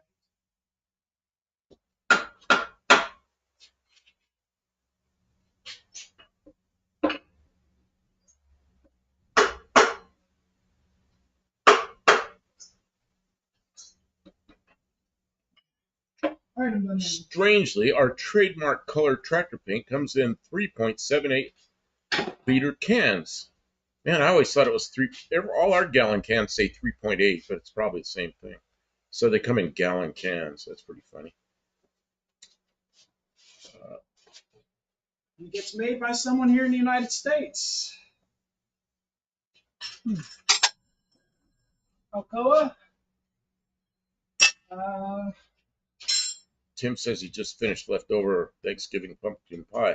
You know what? We did buy a turkey, a small turkey. And it's in the crock pot. It's in the crock pot. It'll be ready later.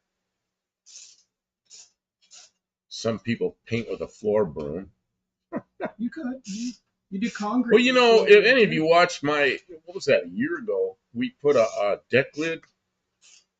Well, we did two paint shoots on my Valiant, and we used outdoor house paint and mixed it with water and sprayed it on. And it's just we matched the color. Went to Home Depot, matched the color to the car color.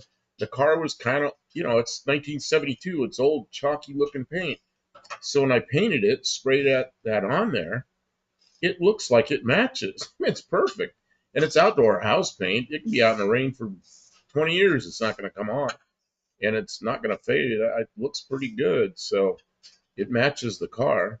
I don't suggest doing that for a show car, but for paint that you want it to match a 50-year-old paint job and not look like crap. And it's a good way to stabilize a rusty car to keep it from getting any worse. Well, and the trick to it is you sand it all down and then you shoot it with primer sealer, and it has to be primer sealer. It can't just be primer, because primer will suck up water and rust underneath. You've got to seal it. So paint it with primer sealer and then shoot it with a water-based paint. Man, it works really well. But anyway, you want to go back and watch me do that. We did a couple of videos on it. Let's see, Gene Stevenson, 231 cubic inches, same as GM 3800 and Holden Commodore. Is this a coincidence? Yeah, I always used to call the 3800, I'd call it the 1 gallon engine. It's 24 here. Feel like it's 19. Freaking cold. I wonder what it is here. It's warm in here because we got the wood stove going. It's 63 in here. So what is it on the other side of the wall? Oh, the other side of the wall. Probably 35. 27, 37, 39. 37. It's 37 Fahrenheit on the other side of the wall. All we are is a brick in the wall. But it was only fantasy. Yeah, the paint I used was I bought the highest quality Behr, B-E-H-R, Behr outdoor house paint from Home Depot, and they matched it. I just pulled a piece off the inside of the trunk because it still had like brand new looking paint. They matched the color. It worked perfectly. And but I mixed it with water to the point where it was about the consistency of like the way lacquer would feel. I shot a lot of lacquer, so I knew it'd go through the paint gun. And it took about 9 or 10 coats, just light coats, light coats, light coats, and eventually it had color to it. It worked really well. It was a lengthy process, though, I gotta say. But what did that paint cost us? Oh, it cost us $19 to paint both those panels on that car. Yeah, and there's still I have 3/4 of that can of paint left. You could paint a whole car. I could paint a whole car for $19. But it's not. If you wanted a car to look like. It's not a show quality finish. It's just a driver finish. Yeah, but it looks like it a doesn't look like house paint. it looks like a 1972 car. It's smooth, but it's kind of looks like how paint looks after 50 years, you know. But there's no rust showing anymore. No, it looks like it. 15 degrees in Massachusetts. Towel says 23 degrees there, but that's a different 23 degrees, isn't it? And yeah, Dougster says 23 in Michigan. Well, 23 Tabo, that's probably about like what, 65 Fahrenheit, something like that. 68 maybe. There will be. I'm in the middle of South Carolina and it's 30. Yeah, it's getting cool down. The cold is starting to come south, isn't it?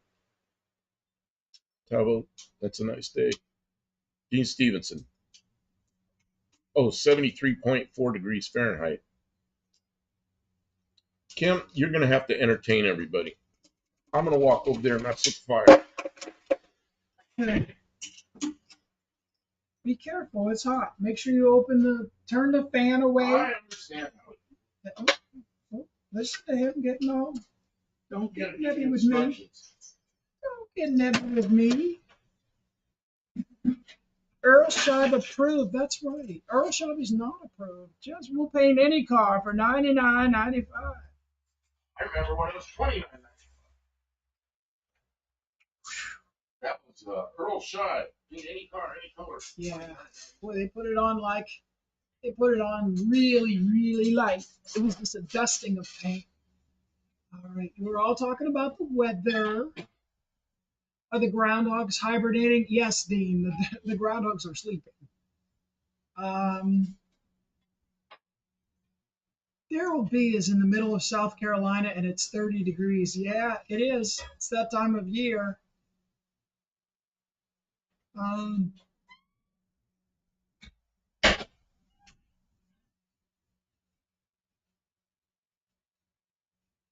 Dougster knows how to read the temperature in Celsius. Thank you for your,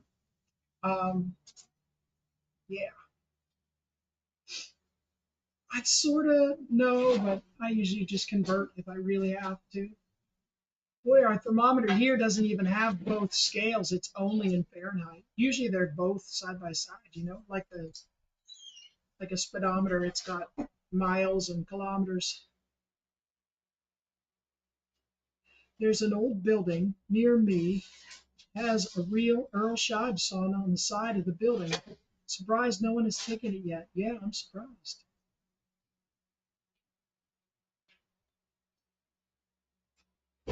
Yes, Earl Scheib approved. Yeah, what happened to this? $29.95 paint job in 1969. It got oil on it. Yeah. I spilled oil on it. I can see it. It needs wiped off. I was running the chainsaw.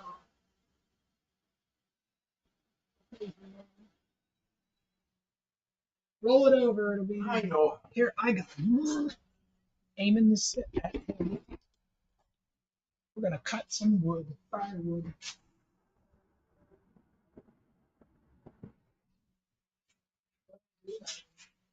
I want to cut it up here. Oh, that's long. I don't care.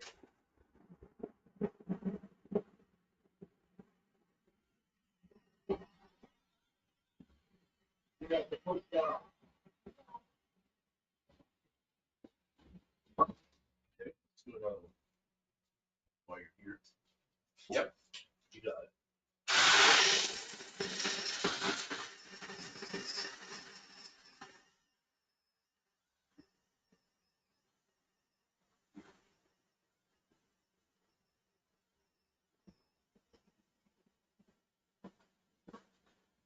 Okay, that's good. Actually, I aimed them at us so they could see us chopping wood. oh, you did? Chopping wood, yeah.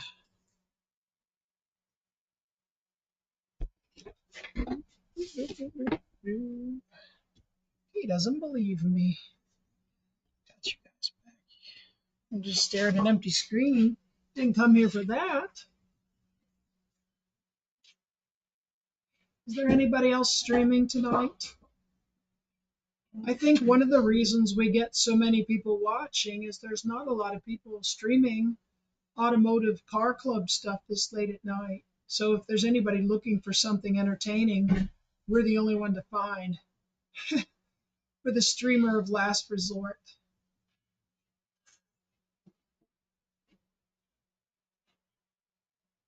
Tell Tavo and Dean it's late at night. Yeah.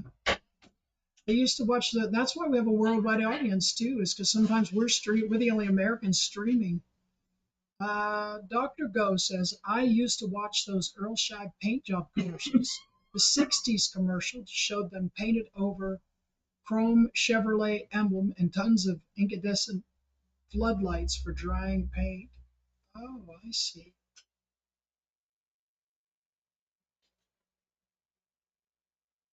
B&R Racing says superinflation is here. Yeah, that we already had it. We had it the last like 2 years. Stagflation is next. Most likely.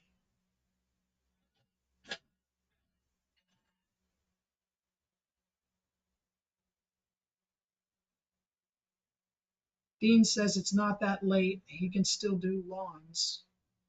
Yeah, what time is it down there in New Zealand? KJ Kiley says you're staking your claim. You're staking our claim. We're sawing our wood.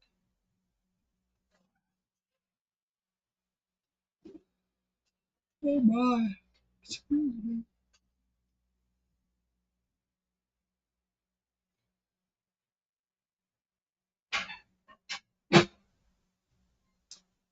Dougster says Earl Scheib paint job was good as long as you did all body and masking work before they touched it. Well, but the paint was the cheapest enamel you could buy. I seen painted wheels, glass trim. Those guys didn't care or had time to. I think some of it too was like they had different packages, right? And if you were only gonna buy the cheap packages, they didn't care. There you go, bye, get out of here. But if you bought a package, then they would send in the people who actually kind of knew what they were doing and give you a little better quality work. It's like anything. If you only care about the price, you're gonna probably only get the least that they can give you. Mako didn't do much better of a job. As big chains, people tend to believe that they're going to be the same, but every town had a Mako and every third town had an Earl Scheib, and depending on who ran Just sit back. Just sit back. okay. Couldn't get through. Depending on who ran the place and who was their painters that year, because the people would get a job at Earl Scheib or Mako. It was like maybe their first job. They worked there a couple years and then they went on to something better, I would think. Painter of last resort. Oh, I could tell when I start getting cold because my nose starts running. Dr. Go says shrinkflation is products that are smaller for the same. Right. When they put ice cream in 1.5-liter containers instead of 1-gallon containers, but they don't really reduce the price. Or maybe the way that they get you right is it goes on sale, and so it's cheaper for the smaller price. But then when the sale's over, now you're getting the same thing you're getting less for the same price. They know their business. Paint on the rocker panels is optional. Oh geez, they didn't even paint the whole way down the car. I never seen that problem before. Dougster said Earl Scheib painters had 1 hour to paint a car, and that included the sanding. I know it was fast. Yeah. I mean, how do you even tack a car and put paint on it in an hour? Potato chips equal air? Tommy Hanlon just got here. I don't know what that means. He's in Dublin. Oh, I'm getting a headache. See that? I know you're not. You can't even pay attention, can you? I'm talking too much. I said Tommy Hanlon's here from Dublin. He's here early because Welcome, Tommy. it's really early over there. Tommy's part of our worldwide international audience. I even put that on there tonight, didn't I? Didn't I put that in the thumbnail or below the thumbnail? Something about international or worldwide, I guess. But 8 cars a day is insane.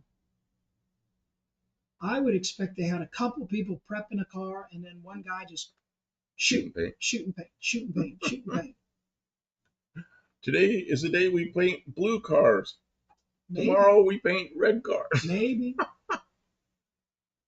It was different paint too. I don't know what they were It using. was cheap, sticky, thick, sticky, gooey enamel. Great. It's tractor paint. What they call tractor paint today. Really. It was the cheap stuff. It's the cheapest You tractor could paint. buy a premium paint job from Mako or Earl Shug though, I and guess you you probably could. got better paint and better prep and all of that. The tractor paint that people are using now, like what's his name up there in Canada that just moved, DD Speed Shop. Yeah, he's the one. I watched him shoot a car with black tractor paint, but he put a hardener in it, put a catalyst in it. Man, it's actually not catalyst. It's Pole Barn Garage and it was worked really doing well. that for a while too, and he can do a nice job. I mean, it's hard to say, right? Because you can't really tell how good a paint job is on YouTube. But hey, if that's all you're building a car for is to show it look good on YouTube, then tractor paint that. I did that with house paint. Who needs a perfect paint job on their car? I ain't rich, you Well, it know. feels good here now. Over there, my nose was getting cold, and nose is starting to run. Sitting by this thing, temperatures come up here like 4 degrees. I thought it was 5. It's more like 4 degrees. But I got that thing going again. Dr. Go says the walls of light bulbs were advertised as baked enamel. Yeah, it's like putting your car in an easy bake oven. You remember the easy bake oven was just a 40-watt light bulb in a cardboard Cardboard oven. box. Yeah. Yeah, that sounds safe. I don't know. I never heard any problems with it. Kids used to cook their own little cakes and things. Yeah. I don't know. Seems kind of crazy now. I mean, there's probably some safety rules against I it. mean, what parent let their kid use that without keeping an eye on them? My sister was 2 years younger than me, so I don't know how old we were. She was probably like second grade or something, first grade, second grade. And she cooked her own little cakes and stuff. But yeah, my mother was watching her every minute. I didn't use an easy bake oven much, but I had a Light Bright. Do you remember what Light Bright was? I do. It was just a pegboard. Pegboard with lights. I got one around here somewhere. No. Yeah. That's cool. It's around here, and then all I did was I never stuck pegs in it. I was using it just as a light to put on something. I was just using it for a work light. It's around here somewhere. I don't know where it is. Day after day, yes, you cooked, you baked a cake with a light bulb. It was a little bitty. It was more like a muffin pan, a tiny muffin pan. Yep. Yeah, it kept it warm enough in there that you could take. I remember the cakes she cooked were about the size of like a cupcake. You put it in there. My parrot painted his falcon with Rust-Oleum. Came out nice. Oh, I didn't know he used Rust-Oleum. It looked good on YouTube. We didn't see the falcon when we were down there, did we? Yeah, we did. We were standing right next to it. I didn't even look at it. I'm an idiot.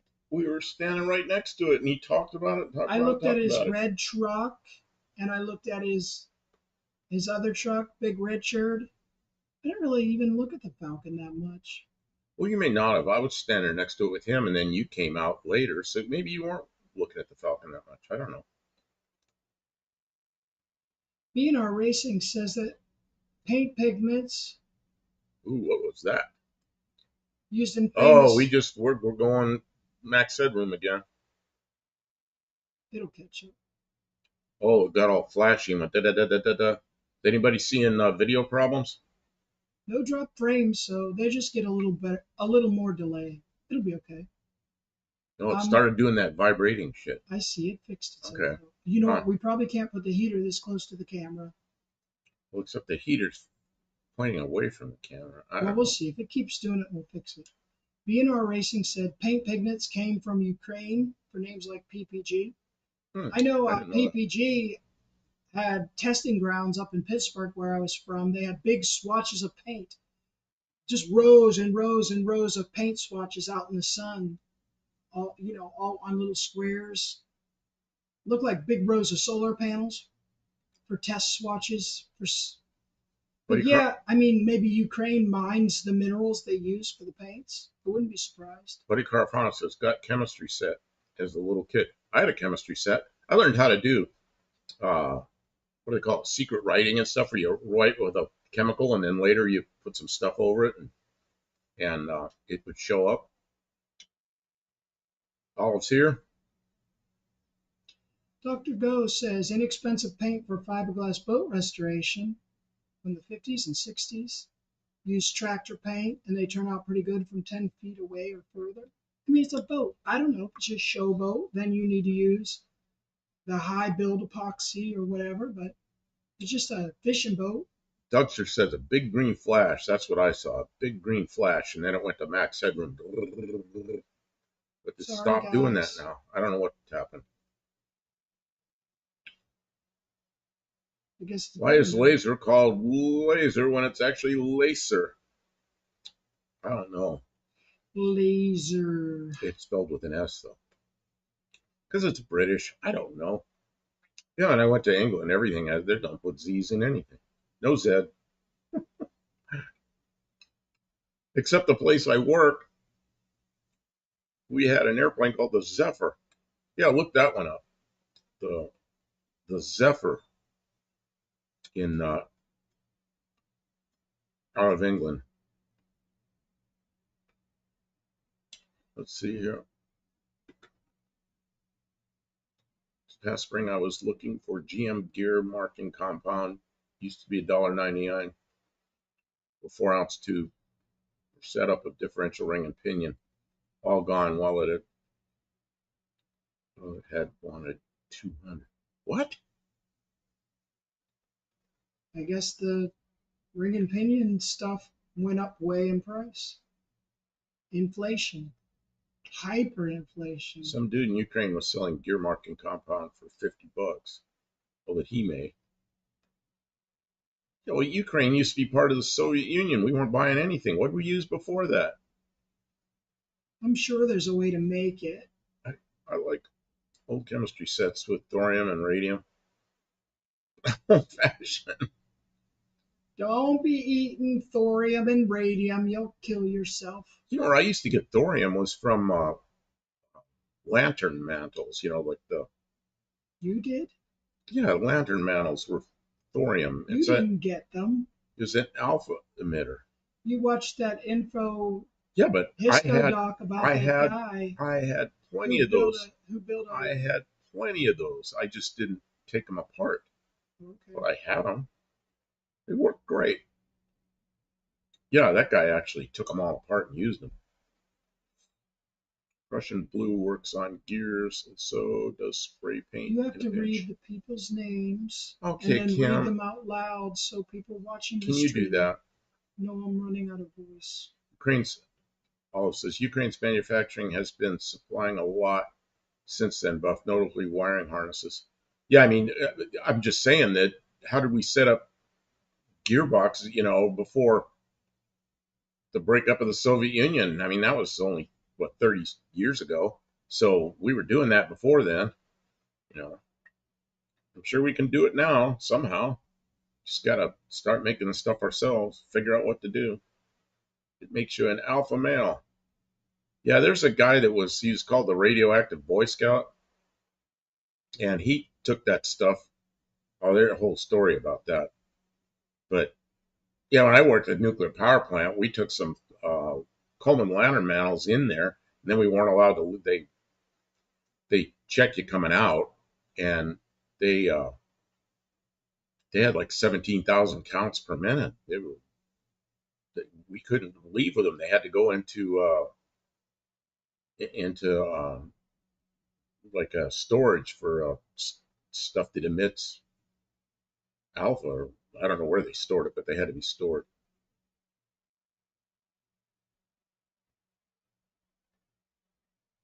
We don't make anything in USA but most expensive racing parts. So maybe we need to change that a little. Let's see here. A guy showed me a tube of welding rod from Home Depot that was $25. He showed me the same product and a receipt from 2017. It was $7.99.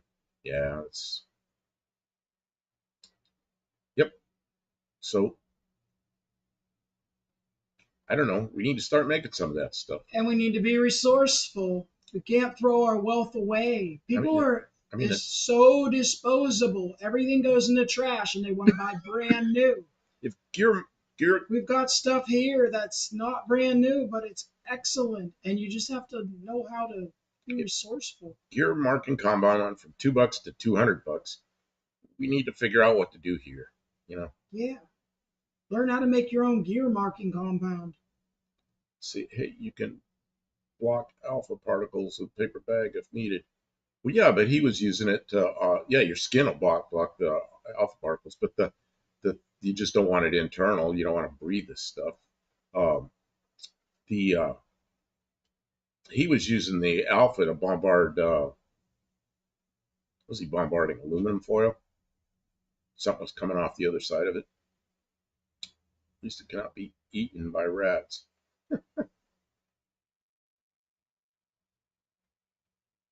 When he says, "I'm still here. I just got done folding the laundry." Hi. We're still here too. The Yeah, fireplace is nice and warm, so we're hanging out and enjoying ourselves. yeah, all says, just don't inhale the dust. Yeah, that's I used to laugh at a nuclear power plant and all the people out there that were. We had these demonstrations where people would be there for weeks at a time demonstrating against nuclear power. And they're up in the hills behind the nuclear power plant, and they all had Coleman lanterns at night, and they're lighting them and got their face right over them, and they're lighting them. And those idiots, they're doing more damage with their Coleman lanterns than they are being near a nuclear power plant. Yeah, but they were taught by one side of the political spectrum that They they just had to did. be They just didn't against know. it. They just didn't know what they're doing. Uh, you know that Russia supplies all the uranium for our U.S. nuclear power plants.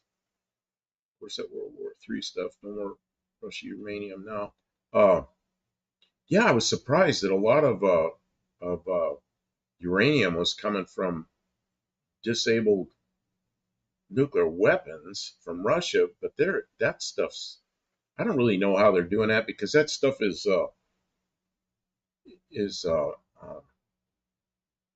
it's like 93% U-235, and the nuclear power plant's only using like 4 or 5, 3%, something like that.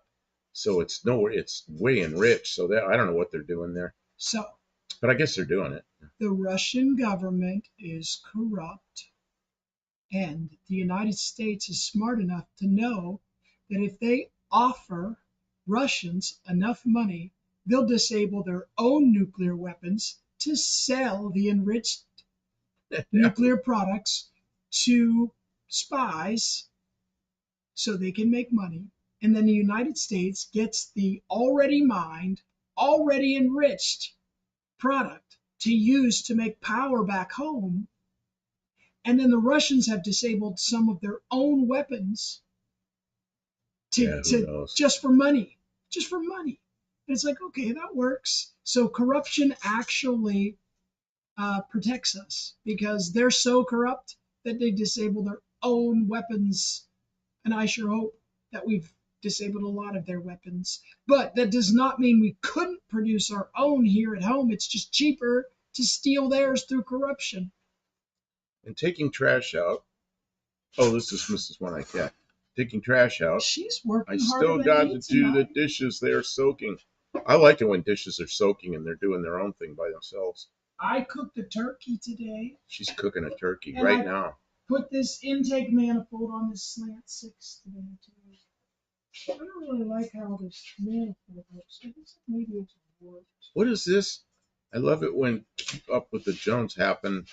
That's when Kirby vacuums get put out to the road because of new Dyson vac. Kirby, if taken care of, will be your last vacuum, but it's heavy and noisy. Yeah, I had one of those for a long time, and I don't know what happened to it.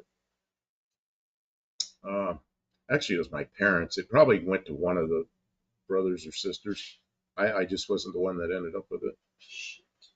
And nuclear accidents are, of course, a whole other scale. People of all stripes didn't want them nearby. Yep, Oh yeah, but 93% YouTube. Gotcha. Oh goody, as long as someone gets enriched, yeah.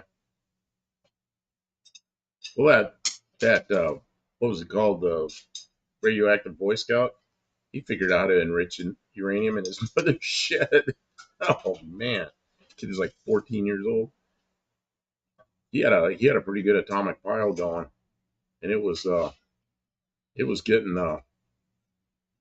was getting pretty hot. To the point where down the street he was getting pretty good readings on his Geiger counter, and he started breaking the stuff up into smaller pieces. Let's see.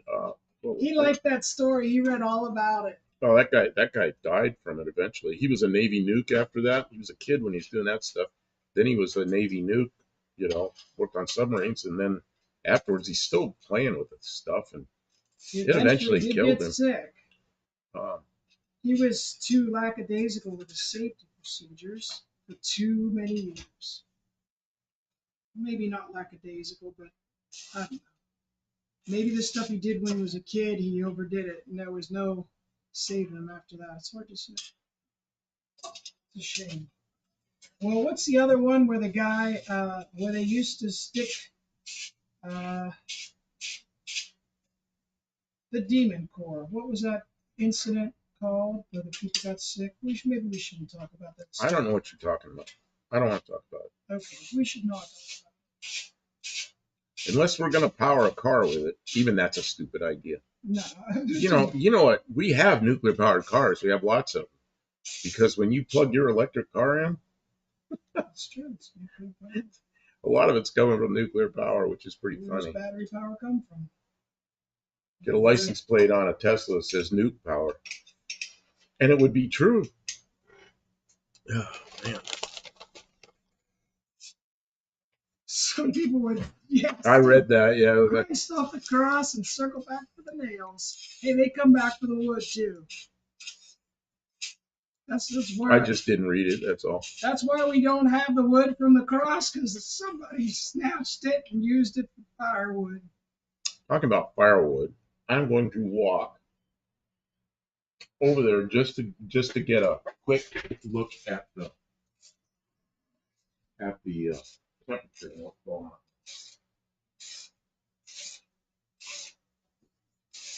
Oh yeah, it's just water now.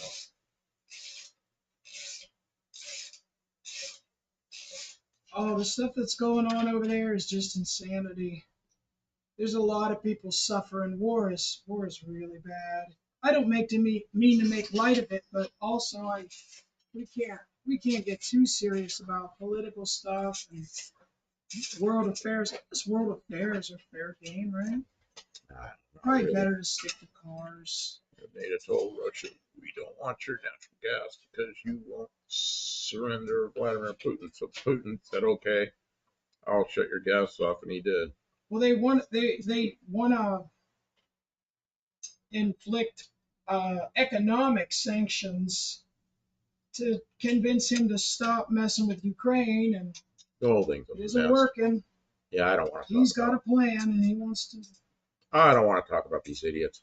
Okay. So I don't blame you. all the big boys going to have an argument, and all those little peons are going to pay the price. So And speaking it doesn't matter what country you're from. That's the way it is. speaking of idiots, I put this intake and exhaust manifold on, and I am not at all happy with the fitment. I think Okay. there's a buildup of rust on this rear manifold. It's hanging the whole thing up. It won't seat So properly. you're coming back off. It's coming back off. I don't trust it. I don't Okay. want to put it on in the car, and then be ready to try and start it and have it leaking horrible or anything like that. Oh, what was this? Did you see?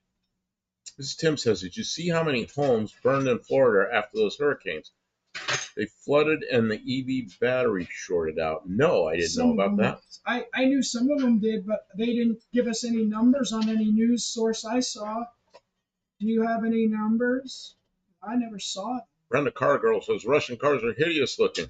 Are you talking about like the old Soviet Lotus. Soviet Union stuff.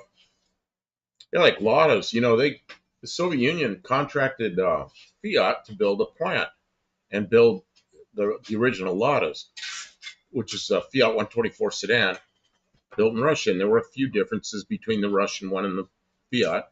The head was its own Russian Look thing. at what I did. I'm so stupid.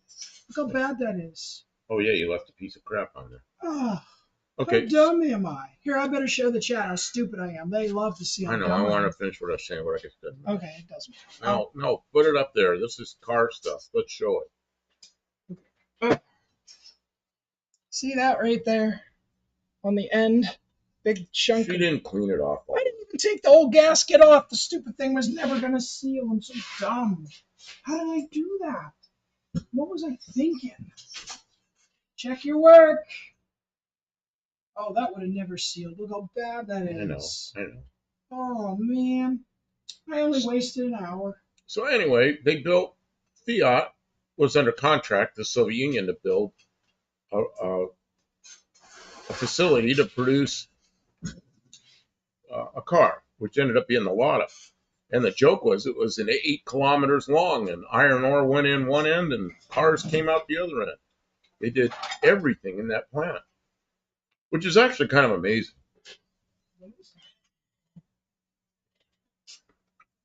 We can talk about keeping old stuff that was made well and take care of it, and it still runs or works. Like my 1955 fishing motor of my dad's and my 1965 and 1978 fishing motor and my 1981 car. Your 81 car is amazing. I get in that thing, it feels like it's like a year-old car that was taken care of well. Who are you talking to? Dr. Go, he took him for a ride down in that car, that 81 I like his Chrysler, whatever that thing is. I keep wanting to call it a 300, but I don't know what it is. But anyway, took me for a ride down a drag strip in it. It wasn't fast, but man, it was like a new car, Tim says, Kim, we're going to take a point away. Jeez, I deserve that. This is. Olive says, late night oversight. You know what's wrong is Kim is sick. Kim's out here when she's sick. Well, I already had this on there the other night, so I don't know why I put it on when it wasn't ready. Murata. Is it a Murata? No, it's not a Murata. It's kind of like a Murata. Same body as a Murata. But Murata's a Dodge. But it's a Chrysler. I just can't. I can't pull stuff up out of my head anymore. Cordoba LS. That's it. A Cordoba LS. It looks one step better than the Murata, but I think the Murata's a good-looking car, too. Oh, it's a nice car, though. That's a good car. Didn't he buy that car new? He bought it new. 1981. Check out Dr. Go's channel. Think about it. Car. That car I just bought was 3 years old when he bought that. And look how his car looks. It looks great. Perfect, yeah. Brenda Cargill, shopping for new old stock parts on eBay because it's old, better pre-will quality. Hey, Brenda, what is your daily driver? What cars do you have? What's your daily driver? I'm just curious. What you got? Those are not monetarily PR. Will be on. But take care of it. It'll take care of you. Dr. Go bought that on his 20th birthday. Rich Corinthian leather.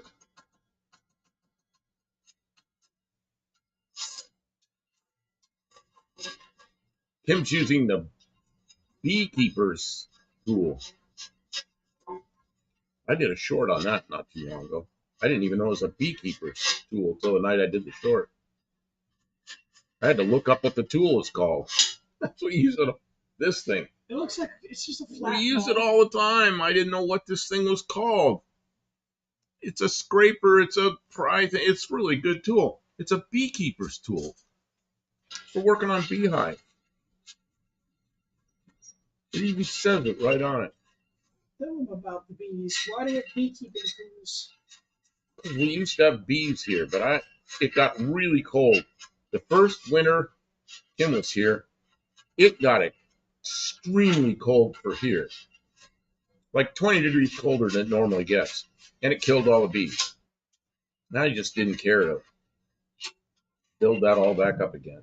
It's just a responsibility. Ooh, that's squeaky. It's just a responsibility I don't want. We got enough things to do, you know?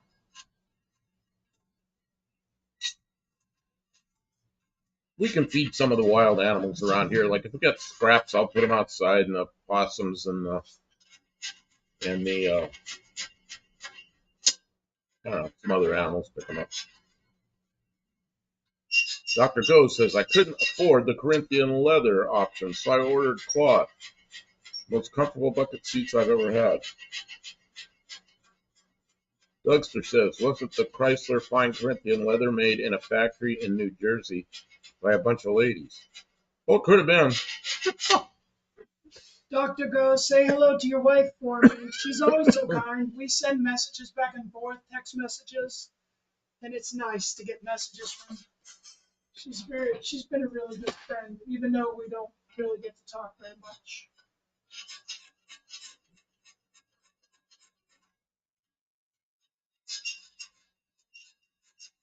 Can you hear that squeaking, that chalk against the, what is it, fingernails against the chalkboard sound?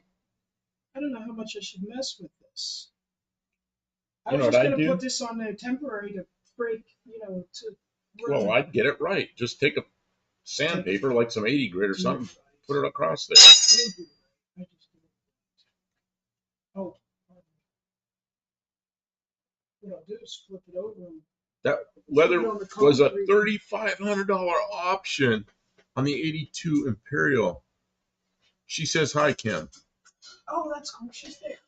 Brenda Cargill, 73, 440 pack Dodge Challenger. Wow.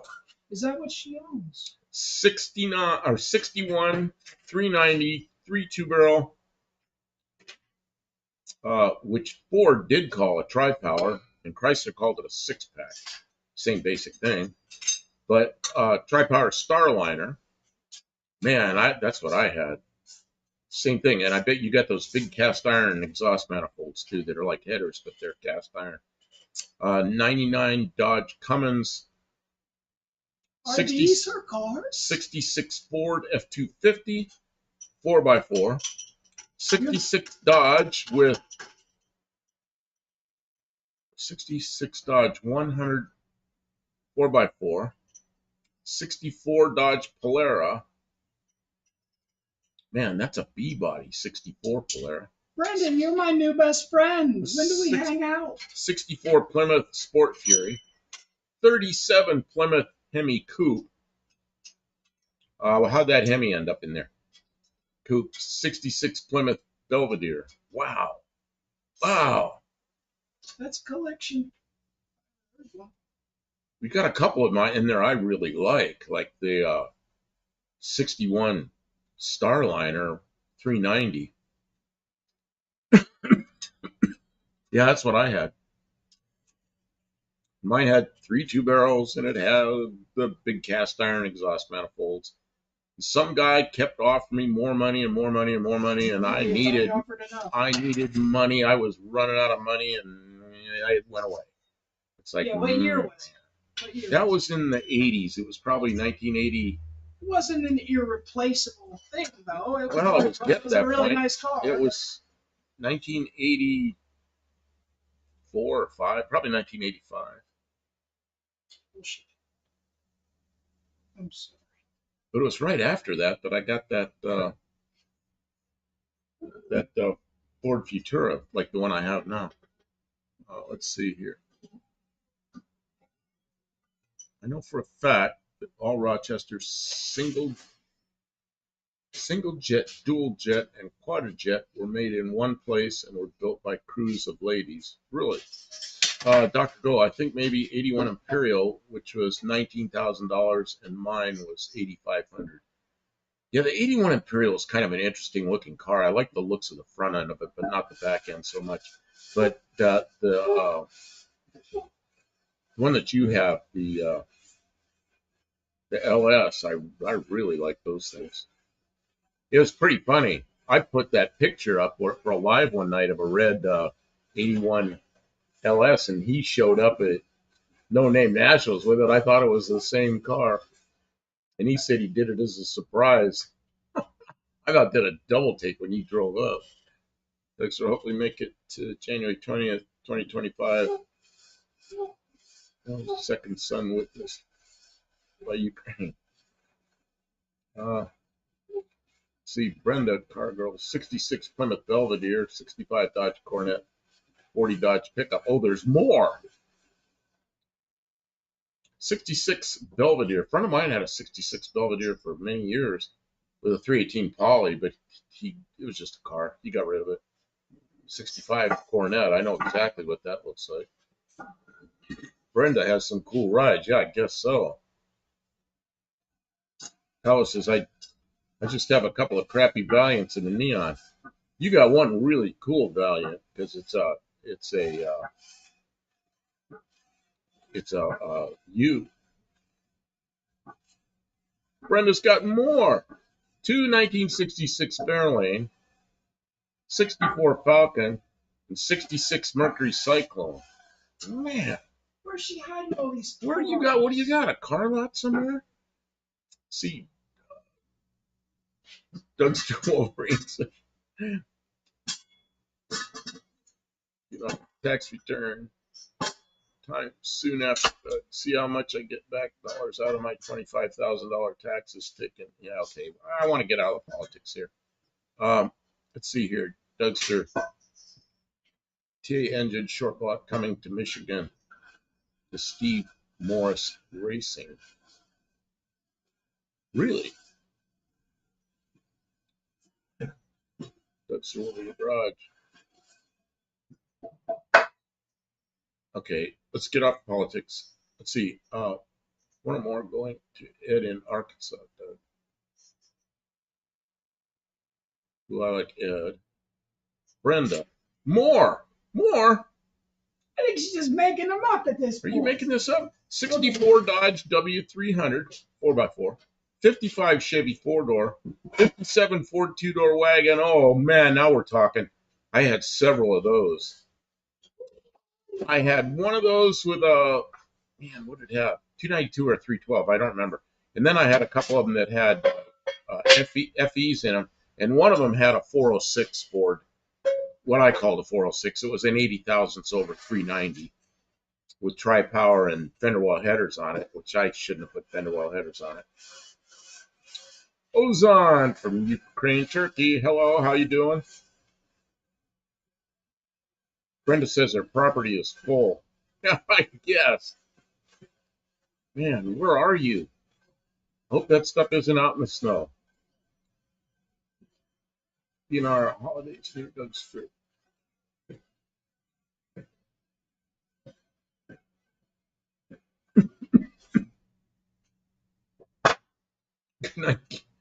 Good night, cute father. She's got hidden girl cave somewhere. I guess. Who said good night, Papa? Ozon. Oh, okay. That's a translation Lost somehow. in translation. Let's see. Tires sure have gotten pricey. Yeah, I noticed that. I got to buy tires for my car pretty soon. And man, that's something. When I lost the Mazda, I lost the set of what were those things? No, I can't pull the name up. They were Michelin Pilot Sport radios that were probably not quite half used up. Man, I hate to lose those. I'll never be able to order or buy another set of those. Well, I don't really want those on my car I have now.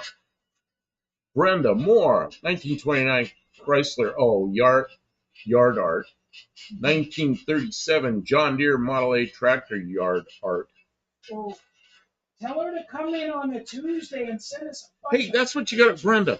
Tuesday nights at 7 Central, we do a live where we do it in our studio. We have a green screen, and we shrink ourselves down real small, and then up behind us, we show all the pictures of people's cars.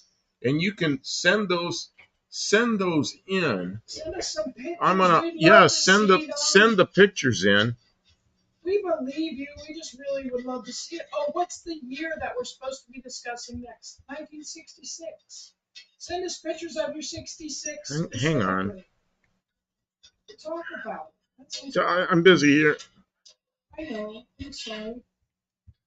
Just making conversation, and we might be missing other stuff. Okay, so that's where you send pictures, and then stop in on Tuesday night, and we'll show some of these. And we do a different year every Tuesday night. And this coming Tuesday, we're doing 1966. So you could send in a couple of 66 pictures, but you can send in anything. Yeah, she says she's going to send the pictures in. That's great. Sweet. We'd love to see them. We really would. What part of the Guys, world are you excited to see? What part of the world are you in? I'm just wondering where you are. Day after day, dream car 63 Impala SS. What's yours, Kim and Buff? You know, I think I just got one of my dream cars. I got a, you know what I really like are Fox body Mustangs, but they're just so pricey. I can't get a good one. But I like the Fox body Fairmont Futura and Mercury Zephyr Z7, which is the little coupe that has the band over the top, like a Thunderbird has. And I just got a 1978 Zephyr Z7, and we did some videos on it. No, we just did one. We talked about it for a couple weeks though before we went to go. Ozan says, you are a very good father. That's why I'm coming. I wish you spoke Turkish. Yeah, maybe I could speak Turkish. Man, and I'm sorry, I speak some Russian. Okay, you're in Nevada. So you are on the same time as California, I think. So that would be 5 o'clock in the afternoon, Tuesday. It's 7 Central. We're on for a couple hours. And we're on for a couple hours at least. So yeah, send us pictures, and we'll when you come in, we'll share the stuff and have some fun. Well, if you want a Mitsubishi Raider 2006, 2009, they're built very high quality. It's a resale Dodge. That would be Dodge Dakota. Build is way better. They are rare, also low numbers. Well, what's the one, the Mitsubishi Raider that had I think it was a Raider, had the much bulkier looking front clip that I really like. I don't know what years those were. Man, I like that body style. Where are you in Nevada? Nevada's huge. I've explored Nevada a little bit, but as usual, a lot of times when I'm going somewhere, I'm in a hurry. So I used to work in Yuma, Arizona, but then I also had work to do, and that scraping is really noisy. That I also, at the same time, worked up in Northern Oregon, so I'd go blasting through Nevada a lot of times at night, going up, the backside of Nevada, and I didn't have much time to explore like I wanted to. But I've spent some time around Henderson and Las Vegas because I got friends there, and I spent a lot of time because I had friends up in the in the Reno area and Carson City up there. That was many years ago. Well, you're up there in the Reno area. I like that area. And, I was an airplane guy, so I'd be up there in where were the Reno air races held? What's the name of that? I can't think of the name of that airport up there. You got all the MiGs and everything up there. I spent some time there. Lemon Valley. So there was a period of time in my life where I had friends in Lemon Valley and spent some time up there in the winter when it was brisk and cold. It was pretty nice. Man, Kim is noisy tonight. Yes, that airport. But it was actually real close to there, Lemon Valley. I'm gonna go over there a little more. So You can. No, it's just use. I'm surprised you're using a file. I don't want it to be perfectly flat. Out at the tips, I don't need it to touch. I especially don't want it to touch. I just want it to be right around. Just want it there. Okay, she's over there with a file going while I'm trying to talk.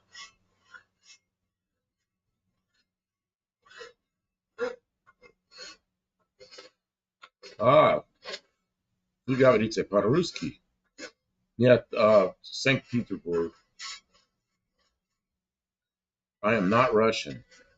I speak some Russian. I studied it some. I went to Russia. I had Oh, you're not supposed to talk about I had a friend in Russia, and I spent some time there. I had numerous friends in Russia, but that was after the breakup of the Soviet Union. We all seemed to be friends for a short period of time in history, and I guess that's all changed, sadly. Oh, we got Max Headroom going again, Kim. Big old green flash, and I'm vibrating on the screen. See that? See you? Back up, back up, back up. Okay, you got to do something. We got problems. Okay. What? Camera's not going to last. The camera's not going to last forever. That was the camera doing that? Brenda says there's a girl over there working on her nails. Yeah, the green glitch is back. Yeah, a camera's like doesn't like it. What's the temperature? Oh, it warmed up. It's 66 degrees in here. How much did you open this fireplace? Well, it's closed now. What's it like? Oh, it's just the beginning of overfire, and didn't we figure out that temperature gauge is really wrong? Yeah, that temperature gauge is wrong. It's off by about 75 degrees. I've run it a lot higher than that. On purpose. And be sure to visit Deer Valley, kids. Deer Valley. I hit 211,000 miles tonight on my Raider. The Mopar 3.7 V6 has never been apart. Original trans differential. It was my dad's for 8 years. He bought a new Subaru Forester and gave me the Raider. How'd the Subaru Forester do? We got one of those, don't we? Is yours a Forester? No. What is it? It's an Outback. It's an Outback. Kim bought a bad Outback. Traded it for a motorcycle. But then we got into the engine and another engine on the Outback and struggled with it and tried to patch it together, and it would run for some short period of time before it would mess up again. And so it's parked right now. Yeah, we got better things to do. Nobody cares about Subarus. I might cut that Subaru up and make something else out of it. Yeah, I think it's a rear end of it. A 410 rear end. It's a 410 rear end.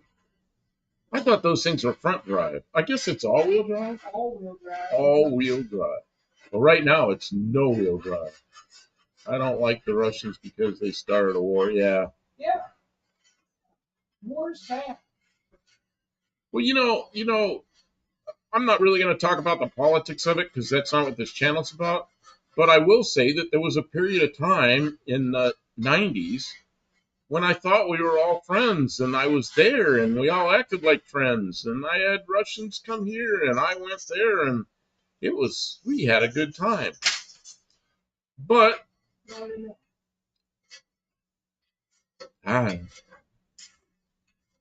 can't even talk to my Russian friends anymore. Dougster says I traded it for a microphone. Wait a minute, what did you trade for a microphone? He likes it. Subaru makes quality SUV. I like it.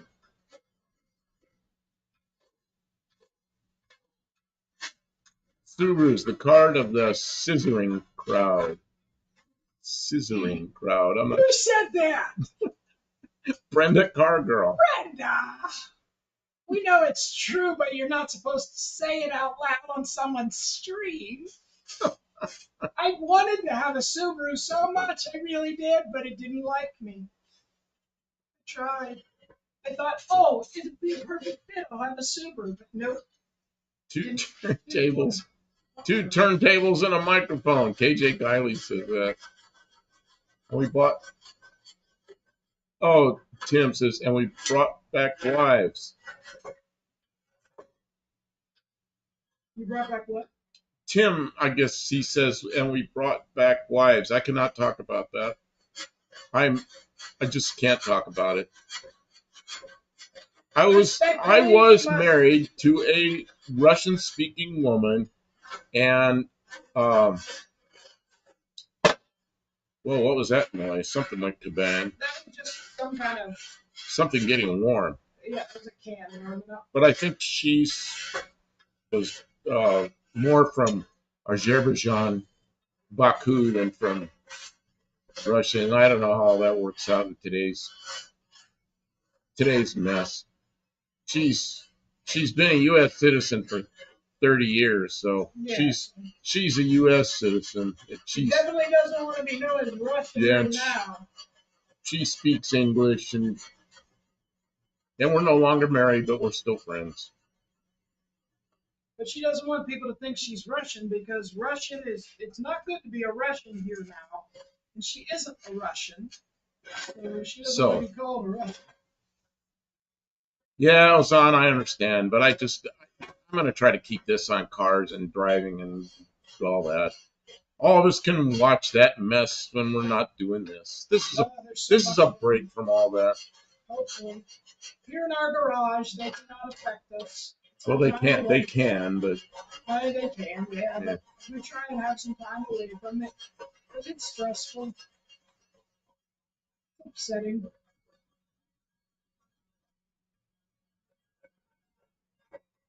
It's just really scary. Okay, I don't want to talk about this war. Okay, let's just drop it. Oh, okay. No, because it's starting to build up, and I don't want to talk about it. Okay, we'll just change the subject. So, those rat back seats were awesome with the hand grips. Oh yeah, I remember those things. The Subaru Brats. You sit back there and hold on to those hand grips. You guys gonna hang some Christmas lights here? We did last year. Yeah, we should. I don't know. Did we? Oh, we had a Christmas tree. I found a Christmas tree. We had a little Christmas tree that was about this big, and we had it in the background in one of our lives, didn't we? Yeah, we didn't have the studio yet. I don't know why. Where Let's see here. I just mowed my lawn. Dean Stevenson said. Can we talk about grass?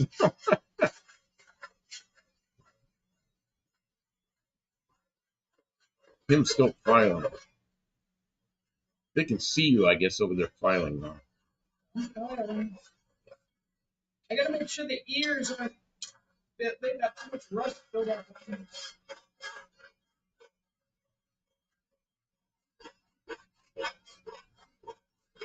And that's why I said use sandpaper. Sandpaper's quieter. Dean, how'd you mow your lawn? Do you have some kind of remote thing that you can use like a box and drive the mower around out there somewhere? Handles for safety. Yeah, hang on. I remember I lived in California then, and there were right by the beach, and there were people that used to drive those things around out on the beach with people sitting in those seats in the back. Yeah, Brenda Cargill, you had Subaru hand grips. I had nothing in the back of my dad's Ford truck. Yeah, we used to ride around the back of trucks about getting thrown out of the things. It's summer or near in New Zealand. Yeah, it's late spring in New Zealand. I believe in handles too. Chris 103 Customs Rock Crusher. Yeah, you know what a rock crusher is? Isn't that an M23? M20? It's one of the Muncies. M22 or M23 Muncie? You do know. Yeah, in front of Steve. You remember Steve that was here, that went to the Corvette Museum with him? Yeah. That's what he had in his 70 El Camino. No. And then I think he went to a Turbo 400 later.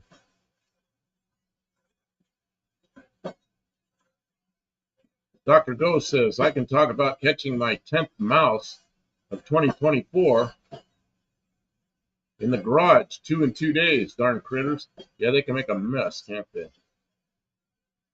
I was a bad person. This is Dean Stevens. I was a bad person. I used U.S. gasoline, a U.S. flathead engine, and boy, it was neat.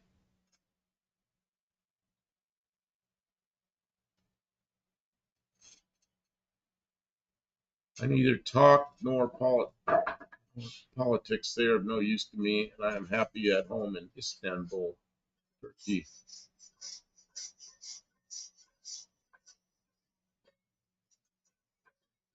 Chris, she knows. Yeah, she does. But I don't know which one it is. It's the M20, M22, M22. Yeah, everybody's saying it's M22. Okay. I was just watching Farm Garage. She was working on a Chevy. And it was the M20. It must have been M21. Everybody's saying Kim is correct. M22. Also, M23 is a all brand new Muncie 4-speed improved to make it all in Peoria, Illinois. Really? Oh, nice. M21 also just different gear ratios. Oh, Wasn't that a wide ratio or something? I don't remember. I remember all the Chevy guys are using those, and I was not a Chevy guy except for my Cougar that had the Chevy engine in it, and that had a turbo 400 in it.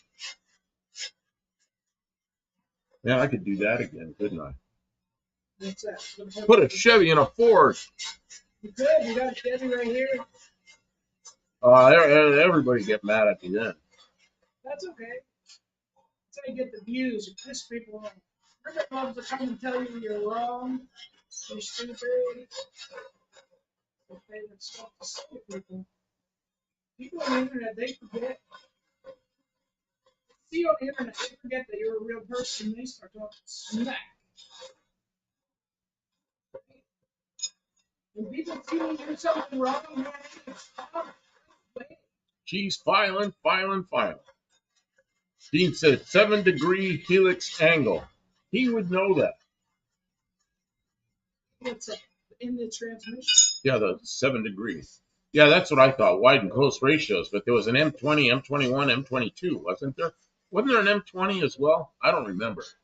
See, I was hanging around all the Ford guys. The Ford guys like the top loader Fords. But I didn't have many cars with manual transmissions. Not that I was opposed to it. I just didn't have many. And I had one of the Muncie 4-speeds in my Cougar when I had the Chevy in it, but the clutch linkage was going to be such a nightmare that I pulled it out and put a Turbo 400 in it.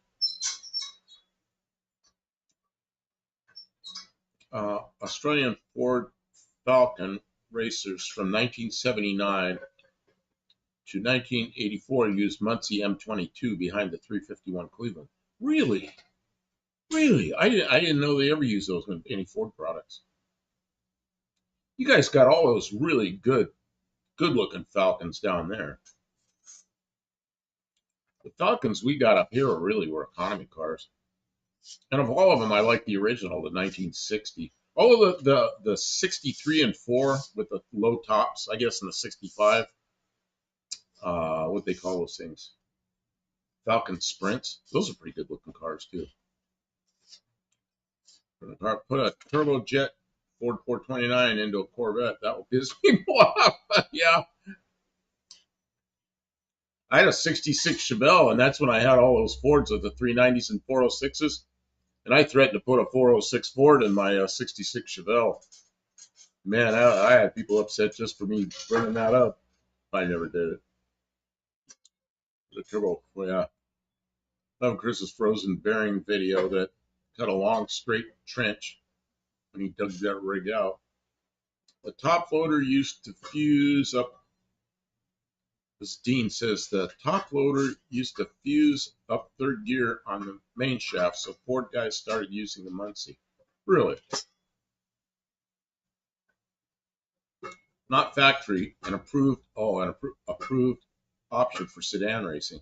It's like these guys with this new class, AHRA class, that they're going to run the 333 cubic inch, and the engine has to be the same manufacturer as the body.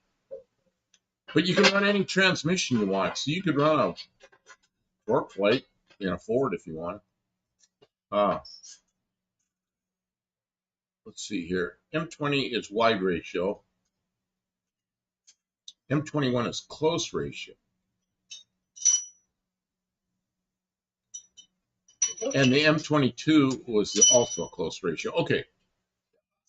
I knew all that, but I couldn't remember which one was which. Who gave us all that information? B&R Racing. B&R Racing, I award you 2 points for giving us a concise answer to our inquiries. You just got 2 Thank you. points. Got to I've keep been track of giving your out own a lot of points. Keep track of your own points. I just drove my 465 into work for a 4th day in K20. K20. My 465. 465. Not sure what the 465 is. B&R, most Muncie 4-speed GM cars use the M20. It's not. As Turks, we want peace and health. I may be 44 years old, but our spirit is younger. We have not bowed to anyone. We always managed to stand tall. Well, I was just watching somebody I was watching 2 different YouTube channels where they had gone to Turkey, and they were just showing the place. It looked like a nice place. Who are you watching? I'm trying to remember who it was. We like watching world news. We watch the China show. I like to watch people that travel and walk around in other countries and Bald and Bankrupt. talk to people. Yeah, Bald and Bankrupt. Was he the one who was in Turkey? No, India. He goes to India. I don't know where he is right now. Bald and Bankrupt was my favorite, but he got kicked out of Russia and got kicked out of Ukraine. So he's going other places. Of course, he's interesting. He doesn't put up a lot of videos, but when he puts one up, he got 100,000 views the first day. He's doing all right. Don't forget your Saginaws. New process. Man, I don't remember exactly how it worked, but new process, they were 4-wheel drive Chevy pickups and GMC pickups in the early 80s, and they had full-time 4-wheel drive. And it was a new process transfer case, but they made a kit to make it so you could shift it in and out of 4-wheel drive. And I remember I worked in a shop where I was installing those, but it's been so long, I don't remember exactly how that went. But I remember doing the kits. Man, I don't remember exactly how that worked, but I remember doing that. And it was a new process. I remember it was a new process transfer case. I like Saginaw Power steering pumps and Fords. Huh. Dean Stevenson, A833. Yeah, A833. Oh, Chris, 465 is a truck trans 4-speed. Okay. Chris, CB Media. CB. All right. I got a question. I got a quiz question. Oh, I got it. Brenda Cargill, A833, 23 spline and 18 spline 440 Hemi.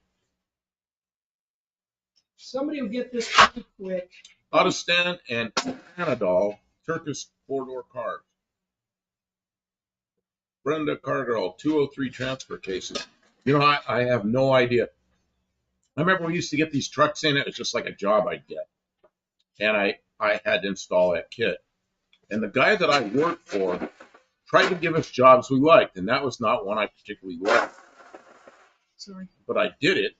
But what I liked was fixing crashes, and he gave me a lot of crashes to fix. And crashes in a front end shop was people going over curbs at 70 miles an hour, that kind of stuff, and beat up all the control arms and everything. And I was pretty good at fixing that stuff, and I really enjoyed that kind of jobs for some reason. I don't know why. M20, B&R says, M20 wide ratio 4-speed gives best drag racing starts in 60-foot times. M21 and M22 were made for Corvette road racing, used in C28 Camaro SCCA road racing, but used after in others. Pontiac used M. Oh, it probably ran out of space. Chris 203 is the full time they use in part time for NP 203. It's the part time kit. It's the full time. They use the part time kit for NP 203. When I was working there, that was in 1983. so my memory's a bit foggy. And my real specialty was fixing crashed cars, so I did a lot more of that. Chrysler and GM co-opted the new process company. In our racing, Pontiac used M21 close ratio only with 390 and 433 rear end differential gears in GTO. Yeah, and that would make sense. Okay, Kim, what are we doing here? Here's the quiz. What's that transmission? Can everybody see that transmission? Ask me questions. I may choose to answer the questions or not. Was somebody going to get points for this? Oh, yeah. I'll give points for close answers. I know what it is. Well, yeah. It's a manual transmission. Shh, push. Clearly, it is that. Yes. Let him ask questions until someone hones in and gets the correct answer. What is that transmission? I can roll it around if you want to see it better. Take measurements, show you different covers and housings and bearing retainers until you guys guess it. Are you guys interested in doing that? Everybody just got really quiet. Got really Everybody's waiting for somebody else to answer. Everybody was being an expert about everything. Oh, jeez. Mopar 3-speed. You are accurate, and I give you 3 points because you just blurted it out quick. That's awesome. What is its identification number?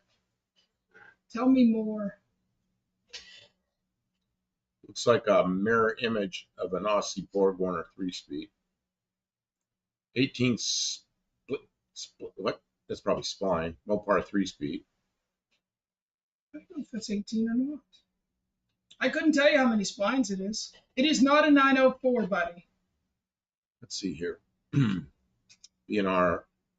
In Pontiac muscle car era, M21 close ratio wasn't used with highway gears until 455 came out in 1970. 72 first and only year Pontiac got the M22 rock crusher for Trans Am. Brenda Cargill says Mopar overdrive big bearing retainer. It is not an overdrive. There's no overdrive. Buddy Carfano says 904. It is not a 904. 904 is an automatic. It's an automatic. It's not an automatic. Oh, Kim, something itches up here. I want to just rip at this. I can't touch it. It'll be bleeding again. Somebody ought to have it any second now. I'll give points if they call out what it's done up. Dean Stevenson, in 1990, the Hydromatic Muncie plant, owned by GM and New Process Gear, owned by Chrysler, formed a joint GM Chrysler venture called New Venture Gear. Then GM exited in 2002. Man, that sounds familiar. New Venture. Tim, don't know the number, but I have the 3-speed from my 72 Demon. Replaced it with an A833. So the one from the Tavo Demon, says, what year Demon? Tavo says A903. Yes. Yes? Yes. At Tavo, you get 3 points for calling it an A903. The 72 Demon most likely had a different 3-speed transmission. It was discussed to me that it was called the Hemi 3-speed, but it has a synchronized first gear. This does not. So what is the name? Tim brings up that there's another. I missed something here. It's about to go away. Ozan says, open car galleries look. They are very popular because Americans prefer nostalgia and classic cars. Question mark. I don't know about Americans because I would say most Americans drive newer cars. The bunch of people we have in here, they're from all over the world. Most Americans prefer new cars. We are into the older cars, and our crowd group, whatever. There are a lot of classic car enthusiasts. Yep, we do. What is that big thing that came through that we sat and watched like a parade? Power Tour. Oh, Power Tour. How many thousands of cars were there? I don't know. They had like 1,900 cars or something. But that's still a very small number compared to the cars that are on the road. That's not just countrywide. That was U.S. and Canada enthusiasts that drove on that. If you look up Power Tour, you'll see what that is. Or you can look in. I did a video on Power Tour. We sat there and watched a lot of the cars go by. But I'd still say the majority of people in the U.S. like newer cars. Mm-hmm. It's just us that we like this stuff. Yeah, we're old fogies. We like old stuff. I've lost my place here. Brenda Cargill, truck, van, or car? Truck, van, or car? It came from a car. Did come from a car. I have two of those. One came from a 66 and the other came from a 67. Chris, excuse me. I don't like it because it doesn't have a synchronized first gear. USA, Japan, oil filters. That's a question. USA, Japan, oil filters.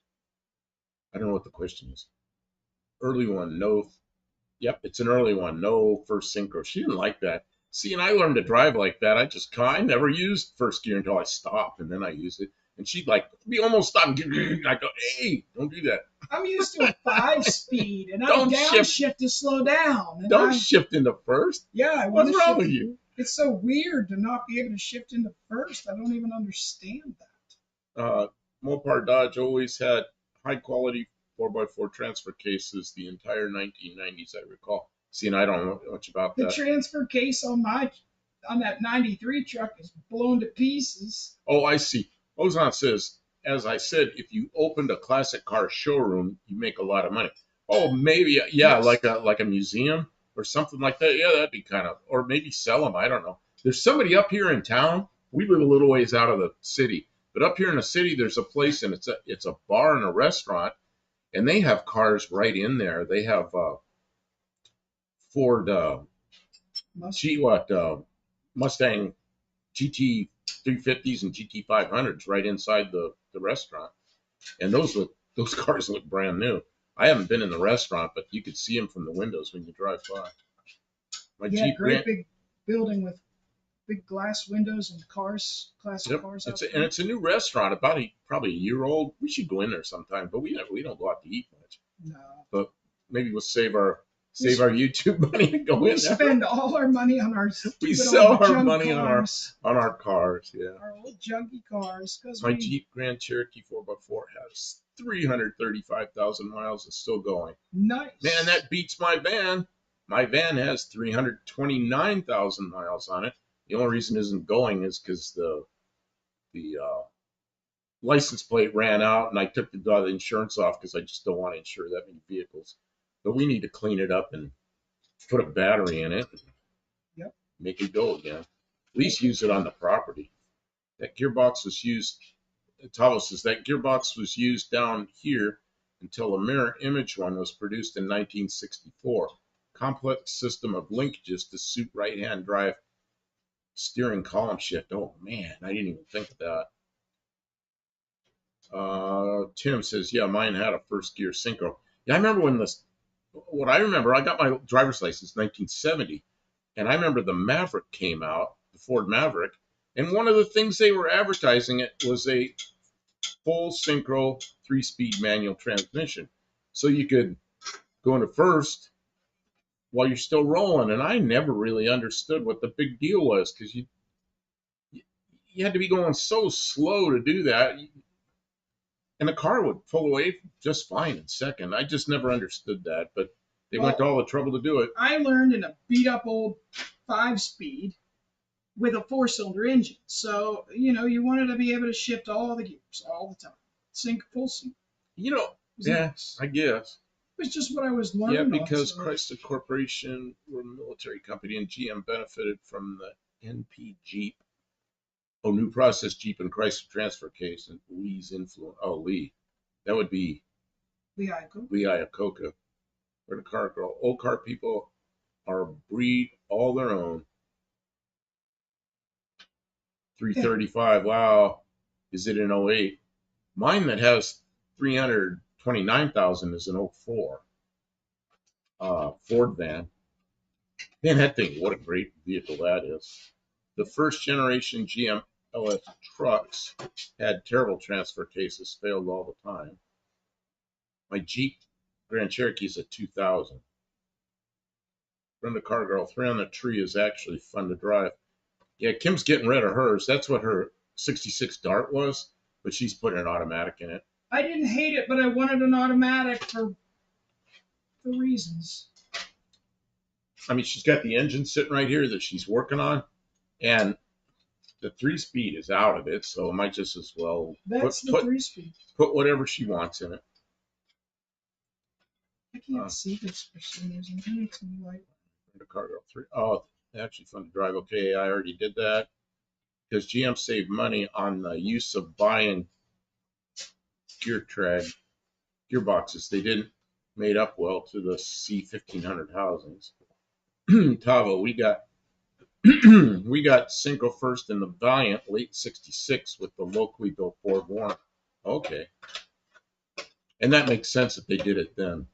Buddy Carfano, like old cars, but airbags and 3-point seatbelts saved me. For daily driving, yeah. Yeah, that's the one thing I don't like about the old cars. They're just not as safe as the new ones. I went for a heck of a ride in that 2016 Mazda, and I basically walked away from it. I got some neck issues, but yeah. You'd have been hurt bad. I'd have been hurt bad if I was in a 66 Dart. Yep. Yeah, or dead. Maybe. Like old cars, but airbags and 3-point seat. Okay, I already read that. Brent Cargill learned to drive 1964 International Scout with the ground flat second gear synchro. With a ground flat second gear synchro. Yeah, that's my sister. My sister had International Scouts when she was, and it was about the year she had. She had 2 different ones, the early ones, whatever the early ones were. But she had those when she was in college because she was kind of an ag person and she worked out in the fields with. She was a real knowledgeable person when it came to avocados, and avocados had to be. See, they have good rootstock and they have good avocados, but you have to graft them. And she had in the area where we live, she had the highest success rate with grafting. So she had all these people wanting her to do the grafting. So she was out in the avocado fields all the time with those scouts. Look at Turkish car sites. You don't come across any cheap cars. Cars abroad are cheaper than water. Man, I don't know. I guess. I don't know. I'd have to look at the ones in Turkey. Automatic makes for easy drag racing at no-name nationals. Yeah. Yeah, when I was young, automatic was that people call them slush boxes and everything. None of the racers wanted them, but as time went on, of course they're really good. You know, it's people like John Cope around. They're very forgiving. And of course you can go faster.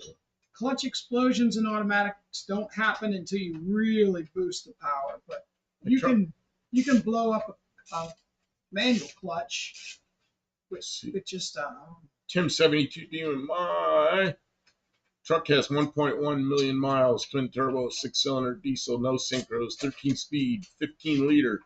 But it's a Freightliner. Yeah, well, that's a whole different story, isn't it? Buddy Carfano, drunk driver, hit me head on, drove up exit ramp wrong way going 70. Good. Jeez, what were you in? I'm glad you're alive. Jeez. That's insane. And did the clown have insurance? And did he care? No, I can guess. Dean Stevenson, Ford and Chrysler Australia shared the same Ford Warner gear 3 and 4-speed gearboxes from 66 onward. The Australian-made Ford Warner single rail 4-speed appeared on the Australian Valiant Charger. Dr. Go, Ford Warner has that Arneson surface piercing drive on offshore speedboats that have twin or triple 1,000 horsepower engines going way over 100 miles an hour in the ocean, like 40 to 50 foot boats. I don't like going that fast on water. I've been 90 miles an hour on the water, and I was not enjoying that. It was on a lake in a hydro. Yeah, it's got a couple sponsons up there on the water, and then most of the boats up out of the water. That was not fun. I didn't. All I wanted to do was get out of that thing. Avocados. Brenda Cargirl says, I think it's avocado. He likes avocados. Yeah, I like avocados too. My van has 320,000 on it. Is that kilometers? Yeah, kilometers. Carbo been in 3 rollovers, no seatbelt, survived. Oh, jeez. Oh, good. That's something I haven't done yet. Rolled a car over. No, I almost did. I guess that was a bad wreck I was in. Kim said I was airborne. Guess I was. That was crazy. That was crazy. That was like the crash that wouldn't stop. I knew I was going backwards or sideways or something. I didn't know what I was hitting, but I was hitting a lot of it. All I could see was dirt and gravel and rocks and steel. A lot of bad noise went on forever. Like the fastest tradition muscle car 4-speed with first H shifter pattern classic is deep nines quarter mile. But a car found on 96 Riviera, clown had no insurance. Of course not. Did he own anything? Probably not. Empty booze bottle. Never did.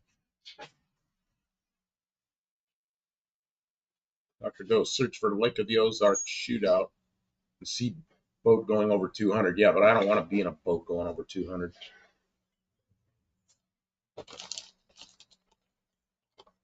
So what's the fastest you ever been on the ground? Am I allowed to say?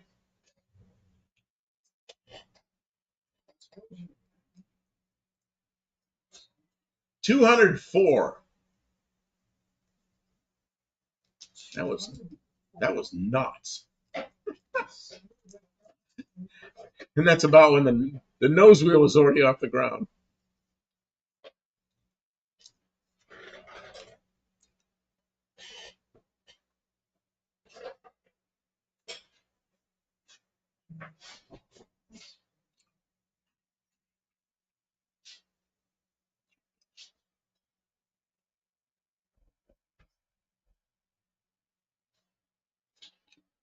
Yeah, I don't want to go 200 in the water.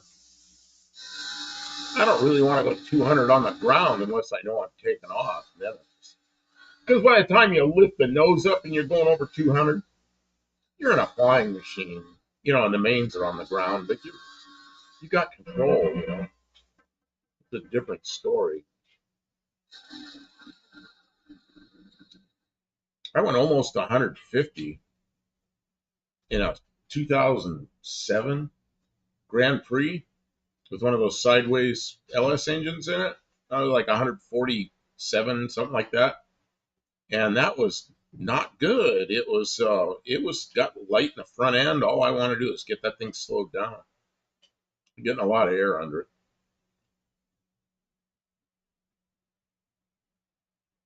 My wife gives me avocado all the time, trying to lower my cholesterol. You know, Dean, I'm in that same position right now. Earlier tonight, I'm trying to use avocado and make a substitute for mayonnaise because I'm killing myself with that stuff. So I'm trying to make something that I can spread or use like a dip.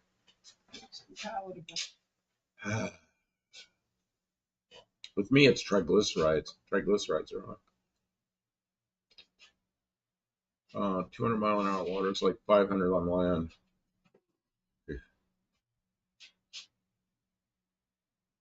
I don't recommend rollovers, as Carl Girl mentions. She's protected by angels after surviving 3 rollovers. Yeah, Dr. Gold survived one. His was an endo, I think. Worst part, just bought. Car was on the way home from dealer. Clown on state, no money. Send avocado to your friend and let him eat from me. That's Ozon. Ozon in Turkey, do you get a lot of avocados? I would think the weather there would be conducive to growing avocados, but I'm not sure. I'm really not sure. I'm just thinking maybe. Right here, we can't grow avocados, but in Southern California, Central California, Southern California, Arizona, Mexico, they can grow avocados. And when I lived in Arizona, we had avocados for, man, I remember 15 cents a piece. And now, you know, here we pay, what, a couple bucks? No, but A buck? Yeah, when Right they're on now, sale, they're 79 cents. But really? they're usually Dear? a buck. Yeah, when I was up north, like in Ohio, they were like 2.75 or more. Oh, that's crazy. Brenda says, I was certainly protected. I should have died many times in vehicles. Yeah, take it easy. Yeah, Neo we're May. more of the slow ride, drag and drive crew. We take our racing to the track, and we. Wendy says, good night. I got to go to bed. Good night, Wendy. Thank you Have a so great much for night. being You here. got to work tomorrow. Yeah, thanks We for appreciate hanging out for a you. while. Yeah, thanks for hanging out. Talo It is says, already 1 o'clock here. Talo says, fastest I've been on the ground was in the Neon, 120. That's moving right along in a Neon. 195 kilometers, 200 miles or 120 miles per hour. You know, I've been 110 miles an hour in a Fountain 40 boat with twin turbocharged 871 540 cubic inch big block Chevy, 1400 horsepower. It was actually crazy on the Illinois River. See, I don't know what that boat is. Is that a hydro or what is it? Dr. Go's avatar shows all, yeah. Brenda, yeah, don't drink and drive.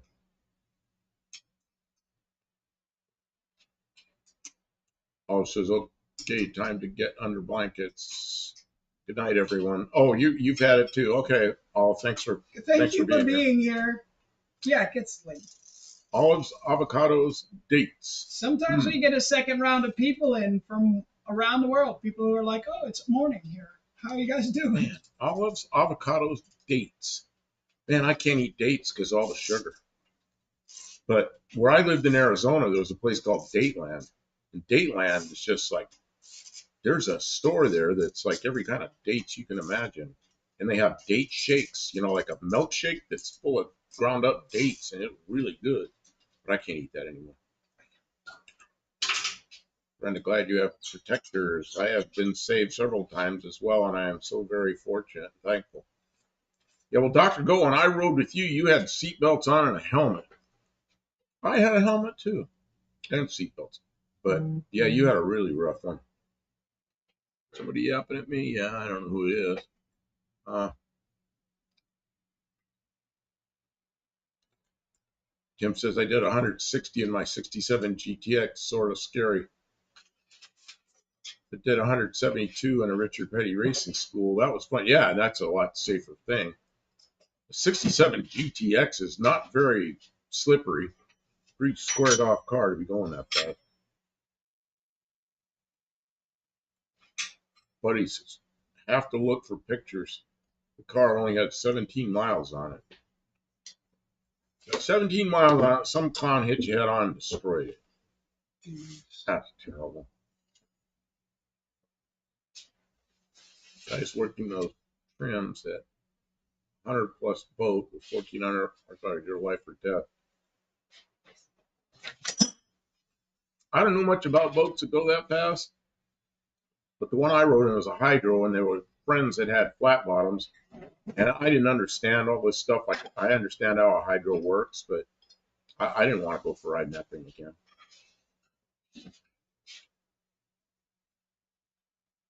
Surprisingly, the Neon felt a lot more stable and safe at 120 than it does at 60. Because the aerodynamics were better than the steering. The steering was worn out. Brenda, I lost my brother to a car accident. He was driving a 64 Dart with a slant six. Wow. I'm so sorry, Brenda. That's terrible. That's traumatic. Thank you for sharing that with us. I hope that you've been able to process that trauma. I never went abroad. My mother traveled all over the world, just slept in a bed.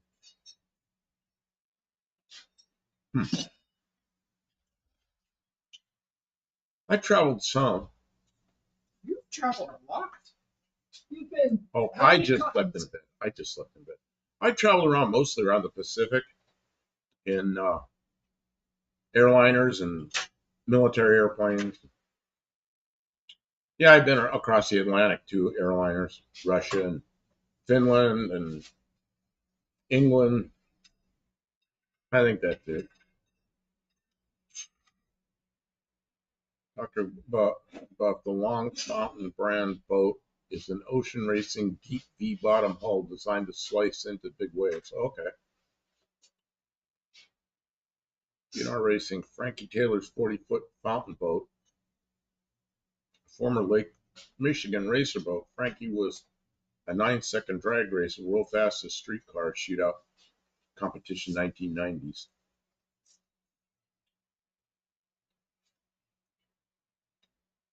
The suspension on a 67 Plymouth wasn't made for those speeds, I guess. When a car girl hit a steel light post, drinking and driving. That's terrible. That's dangerous. Oh, I'm sorry. That's horrible. Man, lose someone you care about in such a way. I've lost a couple of friends in car accidents, but More in airplanes. more in airplanes, a lot more in airplanes. Got 22 friends been killed in airplane accidents. That's just, at some point, I quit flying. I just say, hey, time to do something else. Go race, drag race some 6-cylinder cars just for fun. Yeah. Although I'm guessing it's aerodynamics. It tends to float around 60 to 70. It felt like it was glued to the road above 100. Well, that's really strange. 19 people that day on that fountain boat. I tuned the Chevy Big Block supercharged after both engines rebuilt. Geez. Brenda Cargill got rid of all my Dodge Darts and Slant Sixes after haven't had one since. So that's sorry to hear that. Yeah, and here we are working on one. Donald Campbell's last runs. Yeah, what was the speed rating on the bias ply tires? Man, they didn't have speed rating on the bias ply tires. That stuff came in way, way later. So 200 mile per hour on a boat is really insane. Yeah. Brenda, much respect for what you do. Tavo, I lost a number of school friends in motorcycle crashes and a few in cars. Weird thing is, I was the crazy driving hoon, not any of them. Yeah, I have probably a couple. I've lost friends in cars, a couple in motorcycles, but man, the number of airplane accidents is just, yeah, that's what I was around. Yeah, well, you were building airplanes with people. But it's just, Experimental aircraft, no but less. yeah, so yeah, none of those accidents, those airplane accidents, are commercial airplane accidents. They were all small planes. That fountain boat with two big blocks with pipes right out of the back sounds thunderous. And when you're on shore, you can hear them for miles. That's Dr. Go saying that. Oh, Racing, the trims on high-speed boat constantly adjusted. It's the only way to control them. Wide open throttle, screw up. The boat flips. I bet. I've seen that happen on TV, and I don't want to. In Pittsburgh, there's a lot of rivers, and they have an annual event called the Regatta, and they would have those speedboat races there. Man, that looked crazy. Man, did that look crazy. I wasn't into it. I didn't really know much about it, but I saw them go. Man, they just was, whoa, they weren't even touching the water. Osan says, brother, I escaped from the war. What would you do if you were me? Of course, I'm in a safe place. So, Ozan, I'm trying to understand. You were in Ukraine and you moved to Turkey. You escaped to Turkey, or I don't really understand. I'm guessing. I'm not sure. And yeah, that's a Bald and Bankrupt. If you ever watched him, he and another YouTuber on the first day of the war, they were escaping. They went to. They didn't go to Turkey. They went somewhere else, and then went back. One of them's still in Ukraine. Uh, let's see here. Dean Stevenson, a Goodyear Polyglass was a speed-rated bias ply. Was it? Did it have a speed rating? Because I remember those things. I probably had a set of those, but I didn't know they had a speed rating. Dean says we pray for all in that area. Your welfare is important. Best wishes from New Zealand. I agree. We So don't that like I'll to go see on. anyone suffering. This is insanity. Utter insanity. I'm old now. Going very fast starts to scare me. You know, Tavo, when I was young, that when I went in the Air Force, I decided we could choose a job, and I chose jet engine mechanic because I wanted to learn about jet engines so I could set the land speed record. And man, have I changed. There's no way I want to go supersonic on the ground. That's just stupid. I can't believe I wanted to do that. Well, when you were young and your When I was reactions 18 time, years old, that sounded like the thing to do. interested in adventure, but I don't want to do it now. Tim, do they still have the big river paddle boats in Pittsburgh? They do. Went on those back in the 60s.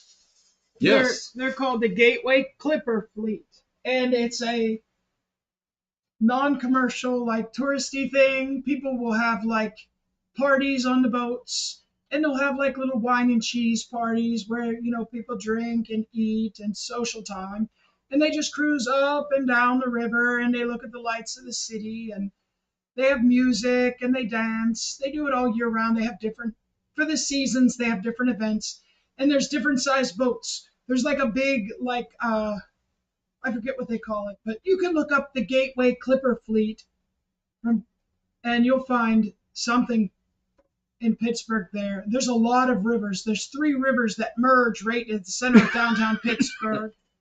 And it's an interesting touristy thing. And it's an interesting enough thing that people in Pittsburgh, a couple times in their life, there'll be somebody get married on the Gateway Clipper for some reason, or uh, parties or whatever. It's nice. Dean Stevenson says Firestone wide ovals were speed rated, another by a tire. See, I didn't know that. I remember those tires. I had those. I didn't know they had a speed rating on them. Brenda Cargill, Donald Campbell, Bluebird boat was an incredible story. Dr. Go, the catamaran tunnel boats can flip or blow over if trim is wrong or gust of wind comes along. Not cool over 100.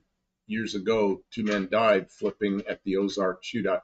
See that? I guess that's a tunnel boat. What I'm calling a hydro. And I went 90 in one of those things, and I didn't like that at all. Ozan, and my mother is still there. I miss her. Wow, can you get her out of there? Well, maybe she doesn't want to. I don't know, Ozan, you ever watch Bald Bankrupt? He hasn't been over there. That's a YouTube channel. And I just had Johnny FD. Johnny FD. He has a flat in Ukraine, in Kiev, and he's still there as far as I know. And he's a YouTuber, and he's done a lot for the people of Ukraine. And he's got a pretty good channel. He's an American.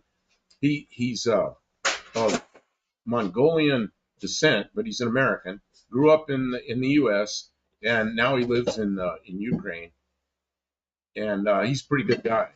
He's raised a lot of money to help people over there. Let's see here.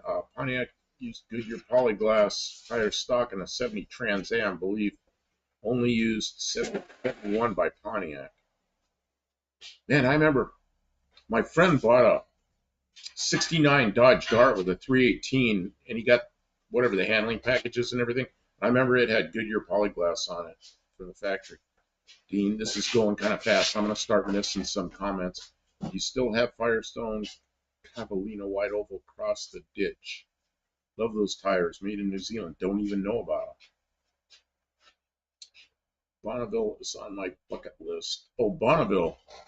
And you know what? I always wanted to go to Bonneville, but I'm probably going to go out here to Arkansas, to the land speed record stuff in Arkansas.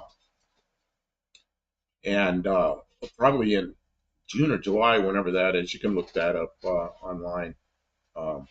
You should have gone this year. I should have gone this year, but I lost my car and everything. Everything just that's went wrong. right. That just Dean happened. Stevenson, SHV, if radio SR, HRBR, the polyglass and some wide oval ones at H rating. Man, I'm gonna. It's scrolled past where I'm I can't keep up with this. Use the mouse. Textile grade radio. Yep, we had an after prom thing on Gateway Clipper down by the point. Oh, who's that? That's Tim. Oh, okay. Replaced by the Reed Rubber Award. Okay, Buddy says, had a neighbor tell me her smart car gets 3 times the gas mileage of my truck. Told her if we crash, I have 3 times the chance to walk away. Yeah, smart car. Smart cars are amazing how well they stay together, but you're just too close to the crash. How about the good ship Lollipop? Don't know what that is. 3-point Yeah, I think hydros. that one of those boats is named the Good Ship Lollipop, the small one. Yeah, 3-point hydros are safer than true tunnels and don't flip like a tunnel. Okay, yeah, I've been on a 3-point hydros when I was in. Fastang 89. Hello, good evening. How you doing? Ozan says, take cough medicine. You have terrible cough. Yes, I do. I have some right here, and I've been kind of ignoring it, but I should take some more. Firestone, Dean says, Firestone was very progressive, but everything was collapsing after restructuring in 1984, 1988. So we had import tires, which weren't suited to New Zealand conditions. Ozan, I want to tell you, the reason my throat's messed up is because I take a prescription for high blood pressure. And one of the side effects, it makes my throat dry. So I like what the medication does for my blood pressure. I've been on other blood pressure meds. This one works. So I just kind of put up with a dry throat and I take these cough drops. It's just, I don't know. I decided this is better than changing the medication that doesn't work as well.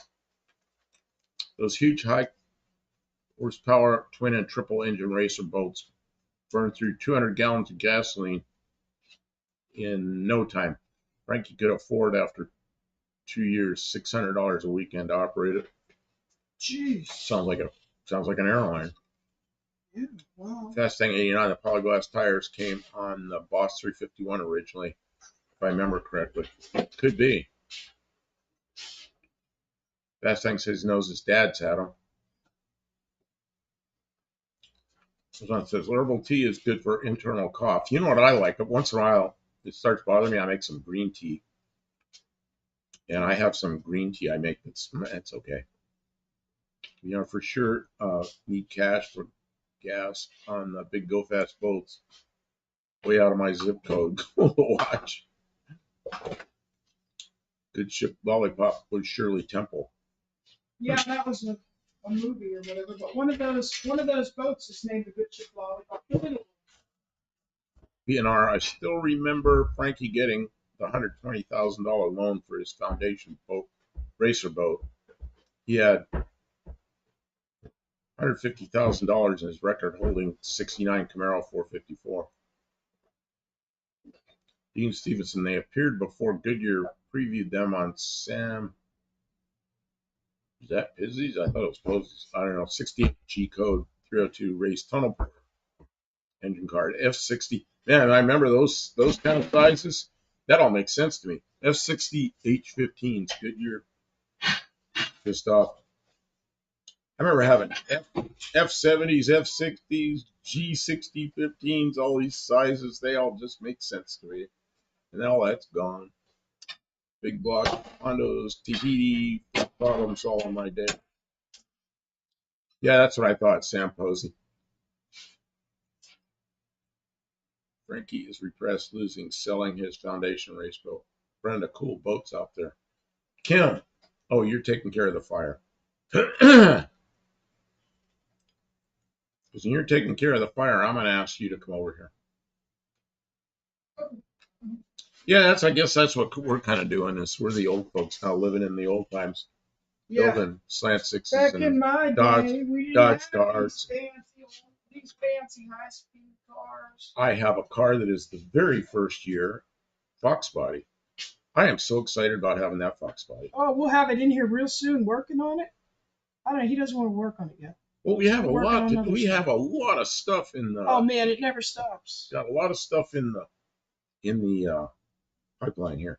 Kim, are you finished with the fire? Yeah. Can you sit here and take care of the chat for a few minutes? Yeah.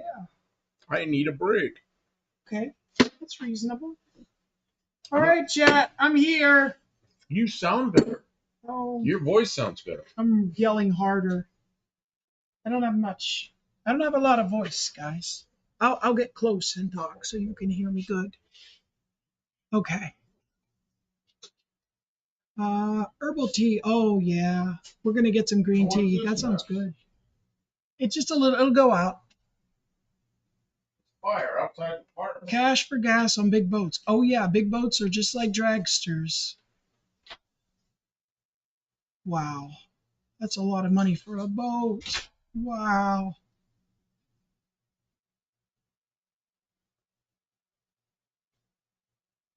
Dean Stephen was talking about tires, big blocks, Hondas, Tahiti, flat bottoms in my day. See, I don't know anything about boats. And you would think I did because Pittsburgh was a town with a lot of boats because of all the rivers. There was a lot of riverfront property and boats there. Frankie is repossessed, losing, selling his foundation was repressed, losing. I mean, how do you pay for something so expensive? I guess if there's prizes, good old days. Yeah, good times. Let's make some new ones. That's what we're doing now. We're investing our energy for the future. We're building a motor. That's 6 cylinders going in my 66 start. And it's going to be a good, solid motor. And then I've got a turbocharger. We're going to put a turbocharger on it. But first, we got to break it in, make sure everything works good, tune it, uh, do valve adjustments, break into cam, all those things. Verify that everything is good, and then we'll take this intake manifold back off and put the turbo on it. We got to get back to a running car because it used to be a manual, so we're also converting it to an automatic transmission. There's a lot to do. We're going to try and do it in a couple steps instead of all at once because then you have all the problems all at once. We're going stages around here. And then we have this 318, and we are going to build this 318 for the No Name Nationals 2025. They're going to have an event where engines below 333 cubic inches can compete. But we don't expect to necessarily win, but we'll have some fun. And we'll try and get it consistent. I don't know what body we're going to put it in yet. Yeah, we need a body for that. Yeah, we'll find something. Okay. Those were on a Demon. Dean Stevenson said Australia had Olympic and Uniroyal tires. Remember when Uniroyal was called US Royal? I remember that. My dad bought a new Chevy in 1965. Had US Royal tires on it before they were called Uniroyal. Kind of strange. Okay, Zahn says, oh, what's Zahn say? oh, Hey, wait, I'm sorry. B&R, I'm going to read his before. Okay. Frankie is my age, went to K1 through high school together. Okay, so he went to school all together. He ran an auto repair shop, used to yell at his guys, make me money, I have to have racing and boating. And the guys yelled back at you. Well, I mean, it's fun to have a rapport, but I hope he was taking care of his people before he's spending all his money on boats. But then you've seen people do that with airplanes. I know a guy had a fleet of airplanes. Spend all his Ozan money says, on I used to smoke a lot of cigars and then I quit because it hurt my throat so much that I never smoked again because smoking is bad for my health. Yeah, you're right. Yeah. My mother smoked herself to death, sadly. My father quit smoking when he was about 40. And you know what? He lived to be 91. My mother ruined her circulatory system. She didn't have cancer. She had heart attacks and heart attacks and heart attacks, and it got her. And it was the smoking. Yeah, And she just couldn't stop. She did stop. Her last year she lived, she stopped. And she said afterwards, if I'd known I could have stopped, I would have stopped a long time ago. But she was smoking 2 or 3 packs a day, a lot of times 3 packs a day. of cigarettes.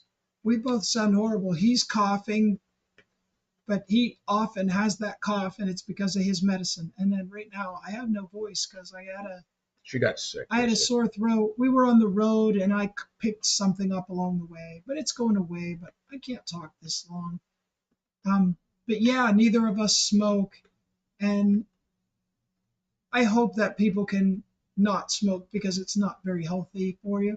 Tabo says the first gen Wildcat was the choice of the younger brigade in the 80s. What's he talking about, the Wildcat? I'm not sure what a Wildcat is down there. Maybe I'll Here figure it out. it's a huge Buick in the 60s. I don't know what it is down there. Ozon said, life without cigarettes is the best. Yeah, I'm glad I'm not addicted to cigarettes anymore. I did smoke when I was very young. I can't and imagine you quit. smoking. Yeah, when in my early 20s, and that's been 20 years ago. Longer than that. There's this girl I knew when I was in the Air Force, so I was young, early 20s. She's a hot girl that I really liked, and I was over at her house, and she's a smoker, and she lit a cigarette. And I go, what do you get out of this? I picked the cigarette up and took one hit off of it. I thought, oh my God, how can you do this? And I grabbed a beer and I drank the whole beer, trying to get rid of that taste in my mouth. And I drank a second beer. I couldn't get rid of it. It's like that was my one and only experience smoking a cigarette. It's like never again. But see, my mother smoked the whole time I was a kid. And my house, the house I lived in, was full of cigarette smoke. I went to school. My whole time I went to school, my clothes reeked of cigarettes. It's just, I bet everybody thought I was a smoker, you know. What's this Good I night, said? Dr. Go. I'm going back up, but I just want to. He's Dr. saying Bo's to me, out here. Okay. thank you for hanging out. We love to see you. Dean says Goodyear Superflex and the Commodore VH tires were a huge step up for a local tire maker. The Camara, he corrects himself. Camira, 195 6514 were rock solid. Fastang 89 suggests I put the 318 into a Miata. I cannot do that for the racing event. Yeah, the racing event has to be in a car that it might appear in. You can't. It has to be in a Chrysler product. Yeah, we'll find something. It would be wild in a Miata, though. Damn. Oh, could we put it in the Lost Fire? The part of the Lost Fire that's good is the engine. The rest of it's burned up. So you take a good engine out, put a good engine into a burned up car. It's the frame is not ruined. It's just the body that's destroyed. We'll pressure wash it. Put in a solid aluminum dash. You're gonna fix that car with a pressure washer? No, it's crap. It's total crap. I don't want to do it. So beyond Can you imagine pressure washing it. Can you imagine the amount of time and energy to make that crap? A car that's been burned to a crisp. Burned to a crisp. And she's gonna fix it. So bad. She's gonna fix it with a pressure washer. It's horrible. Smoke tires, not cigarettes. Yeah, there you go. Okay, let's see here. Where are we? You're on a Wildcat, similar to the last year. On tires before they folded. Oh, the Wildcat is a tire. I guess. I'm not sure. They were talking about tires. Cigars. Yeah, you don't inhale cigars. It's but just I don't the flavor. Inhale. My grandfather used to smoke cigars, and it was like a comforting smell. It's different than cigarette smoke.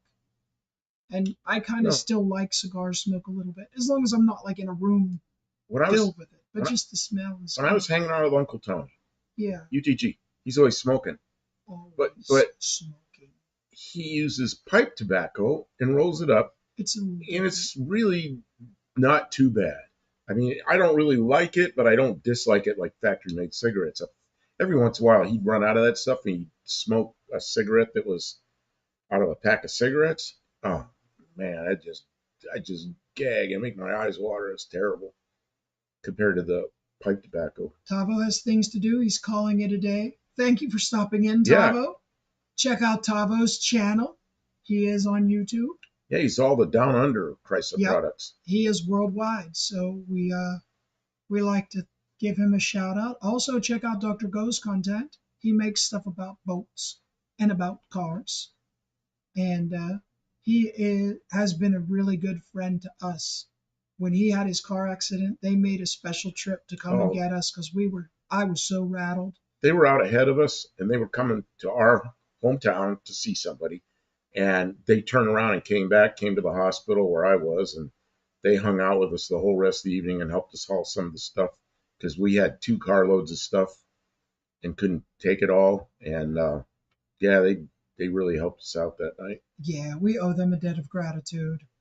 Um, Let's see here. they're I was talking about George Burns. He was a good, funny guy. Fast Thing 89 says maybe find a Dodge Aspen. You've had a Dodge Aspen before. I did back in 1999, 2000, 2001. I had a Dodge Aspen with a slant six, and I raced it in the. I was part of the Slant Six Racing News, and I was part of the Slant Six Racing Series in my Dodge Aspen. It was in 1980, so it was the last year for the for the Dodge Aspen, and it had the like squarish front end grille instead of the more rounder type headlights. That was the one I disliked the most. Was A the lot of 80. people felt that way, I but liked my favorite of the Aspen. it was distinctive. What were they? Aspen and what was the Plymouth? Volare. Volare. The first year Volare I thought was the best looking all those cars, but yeah, I get it. They're all similar. Fastang, I see them around sometimes. Sometimes, if it's a nice one, people will buy it to turn into the RT clones. Those are kind of popular. Um, but I haven't seen one right. I don't know of any that are on sale right this moment. But we're looking for something that's distinctive, that has character, that is cheap, I know where there's one with and a we'll slant. build a drive. Where? It's over on the other side of the state, but it's a slant, but it's a wagon. Oh, I don't really want. See, wagon, you get the weight way far after. I don't know. That guy Okay. was asking too much money for that car. Okay, you know the one I mean. Yeah, but I mean, It's still for sale. he might decide he wants to sell it a lot cheaper, and we might think very differently. Um, I went outside walking, my ears are freezing now. Dutch Guy's Garage seems to find any F body anywhere. You know what? It seems like regionally, the car brands, they sort of like group up in certain areas. It's kind of weird. Here, there's a lot of Chevys and a whole lot of Jeeps. A lot of Jeeps in the market for the older vehicles. That's what you find: Chevys and Jeeps. What else do you see a lot of here? I don't know. I don't know. I don't pay attention to them much. Jacked up trucks. Yeah, but not for sale. There's Oh just a lot no, around. I mean they're just everywhere. Yeah. Okay, Dutch Guy's Garage. I quit smoking in 1998. Absolutely can't stand them now.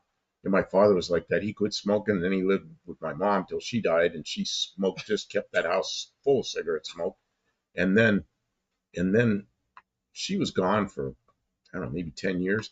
He came to visit us, and we were in Ohio, and my father and I were in a car, and I was driving. We pulled up to a stoplight. There's a car in front of us. My dad's like, God, it stinks. A car in front of us. They're smoking in there.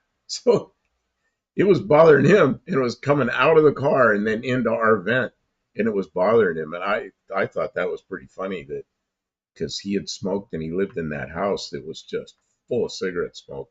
But after, I don't know, 8 or 9, maybe 10 years, he couldn't stand it anymore. It's amazing. Richard Petty, 46. 46? But he's 43. I don't know. Died Ashman, home of Cop Wheel. Was on. It was like a smoking cessation promotional ad. In Turkey, Istanbul appears to be the only country that smokes the most cigarettes. We are very interested in smoking weed. Okay. That's legal some places here in the United States, and some places it's completely illegal. It's really weird how it, from state to state, it changes quite a bit. Because there are places where it's legal for recreational. You can have it and smoke anytime you like. That's something. When I was in Russia, I think I was the only one that wasn't smoking. I knew a couple of people that would smoke, but it was like, compared to here, it's cigarette smoke everywhere. Indoors, restaurants, airplanes. An airplane, you couldn't even breathe in a Russian airplane. Oh, cigarette smoke. And the Um, pilots drink. Smoking weed, Turkish Persian, no thanks. Right, KJ Golly. You don't want to be. Here you can get a medical card, but not in Tennessee. You can't get any of that. In Tennessee, it's not legal at all. You go north of here and like Pennsylvania, you can get a medical card and then you can smoke weed whenever you want. I don't know. And you can get a medical card. You can get it in Texas. You can get it, yeah, in a lot of It's real places. easy to get one in states that it's allowed. You just say, I want a medical card and they give it to you. It's just like here, but you have to have the card before you're allowed. I don't know. I don't smoke weed. So We I don't love smoke at all. hanging out with Turkish people. My uncle in Australia built 5-row housing unit with Turkish labor. Fun people, really. That's cool.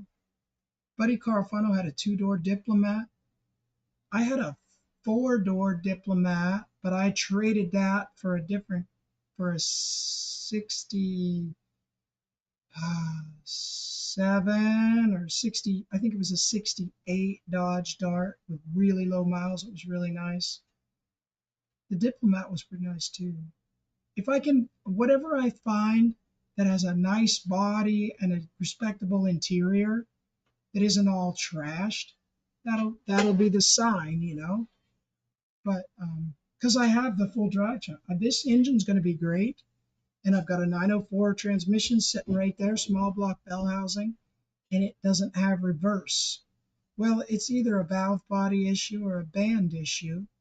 So we'll take it apart and figure that out, and then we'll have a whole drive line. And I mean, it's a nice transmission. It's all rebuilt. And whoever rebuilt it did something wrong. It's probably something in the valve pod. Or there's that little, then maybe they didn't adjust the reverse. There's a little, anyways, they did something wrong. We'll take it apart and we'll fix it. I'm looking at temperatures. It's so nice It's in a here. good 10 degrees. Well, it's 15 degrees warmer than it was last night, Yeah. but it's supposed to get down to 30, so 31. And last night it was down to what, 20? So It's freaking 65 in here. yeah. BNR says I'm a cigarette smoker. I quit drinking when I was a heavy drinker in 1983 at 14 to 2005. My bad habit, tobacco. Yeah, I don't know what to tell you. Just take care of yourself. Take care of yourself. That's not, yeah. All good things in moderation. It's miserable to just quit smoking, but do your best to moderate. We don't want to see you get sick. That's all we can say. I got pulled over all the time in my big rig because the plates are from Colorado. It's legal here, but I never did it. Yeah. Oh, that's miserable that they Yeah, they pull profile you over that because of way. that. Dean Stinkerson said, my Iraqi friend said, if you don't have tea together or smoke a hookah together, then you're not friends. Well, yeah, people share things. We share meals. What else do we do together? We stream together. That's kind of cool. And we work on cars together. There's other things we do. Brenda says I have pot stores in my state now. When we were kids, it was totally taboo and serious offense. Yeah. Yeah. Yeah, I noticed that going through Las Vegas last time. See signs for it. Well, that's get into the politics of the thing. I say like it's a plant. It was here before humans were here. How can you make something like that illegal? It's like a friggin' plant. Man. Uh, and I'm not a pot smoker. I just I'm think about it. You're running running out out of of gas. voice and steam. Yeah, Do and I'm you looking still at need it. to make a short for tomorrow Oh, morning? I got to make a short unless we're going to use the short that you gave me, which I could do. You could. It's up to you. I'll just use it. We've had enough for tonight. You're beat. I've had enough. Uh, we've been on for 3 hours and almost 40 minutes. Yeah, more than 3.5 hours. You guys have been great. Yeah, you guys came in here and hung out the whole time. That's pretty cool. Thank you so much. B&R Racing's been here all night. Tim's been here all night. Time to call it a Dean night. is always here. How can Dean always be here? Thank you so much, Dean. He's always trying to add something to the conversation. See, Tim's taking off. Fastang 89 is still here. Thank you. The levels are way higher now, though, than back in the day. Yeah. Yeah, well, they're very good at selecting it and growing the stuff that's really strong. So they say. I don't know, but I've heard that. Tim, where's my dog? Dog fell asleep hours ago. His dog's one that always makes him go to I bed. am. I'm gonna go home and sip some warm tea, and take something anti-inflammatory because my tonsils are like they're burning. You still have tonsils. They feel like they're on fire. They're burning. I do not have tonsils. They took them away when I was Buddy Carfano 4. is still here. Thank you so much, buddy. You've been here since the very beginning of the stream. He's one of the real ones. He came in. He came in when I put it up at like 2 o'clock in the afternoon or something. I put it up and he was up as soon as I hit enter. He was on there. I was like, wow, look at that. And I put, you here already? Brenda has been here all evening, and we're getting to know you. I hope you made some friends in the chat here, and checking out people's channels. Good things. Yes, Turks are very fun, but they lose themselves when they drink. For example, Turks drink a lot. Well, anyone could. And sometimes people like to get a little bit lost because we all need a break from reality now and then. And we all have our own ways of relaxing, kick back. We try and find healthy ways to do that instead. But sometimes we just zone out in front of YouTube. I don't know that's probably a vice that we both have. We completely shut out the world. Oh, you turned that off. I turned that off a couple minutes ago. It's 65 in here. Okay. Everybody have a good night. We'll see you. If not before Tuesday night, we will see you for sure on Tuesday night. Tuesday, 7 Central, and it'll be 1966 year. So we'll show some pictures of 1966 cars if you send them in. But we'll always show pictures of your own cars, no matter what year they are. And yourself and what street you race on or whatever. Just send me some stuff. KJ Kylie is still here. They're still Kylie, here. go to bed. Yep. Go to bed. It's time to shut it down. Kim. Thanks, everyone. Say good night, everybody. We'll see you all soon. Thank you so much. Good night. Take care.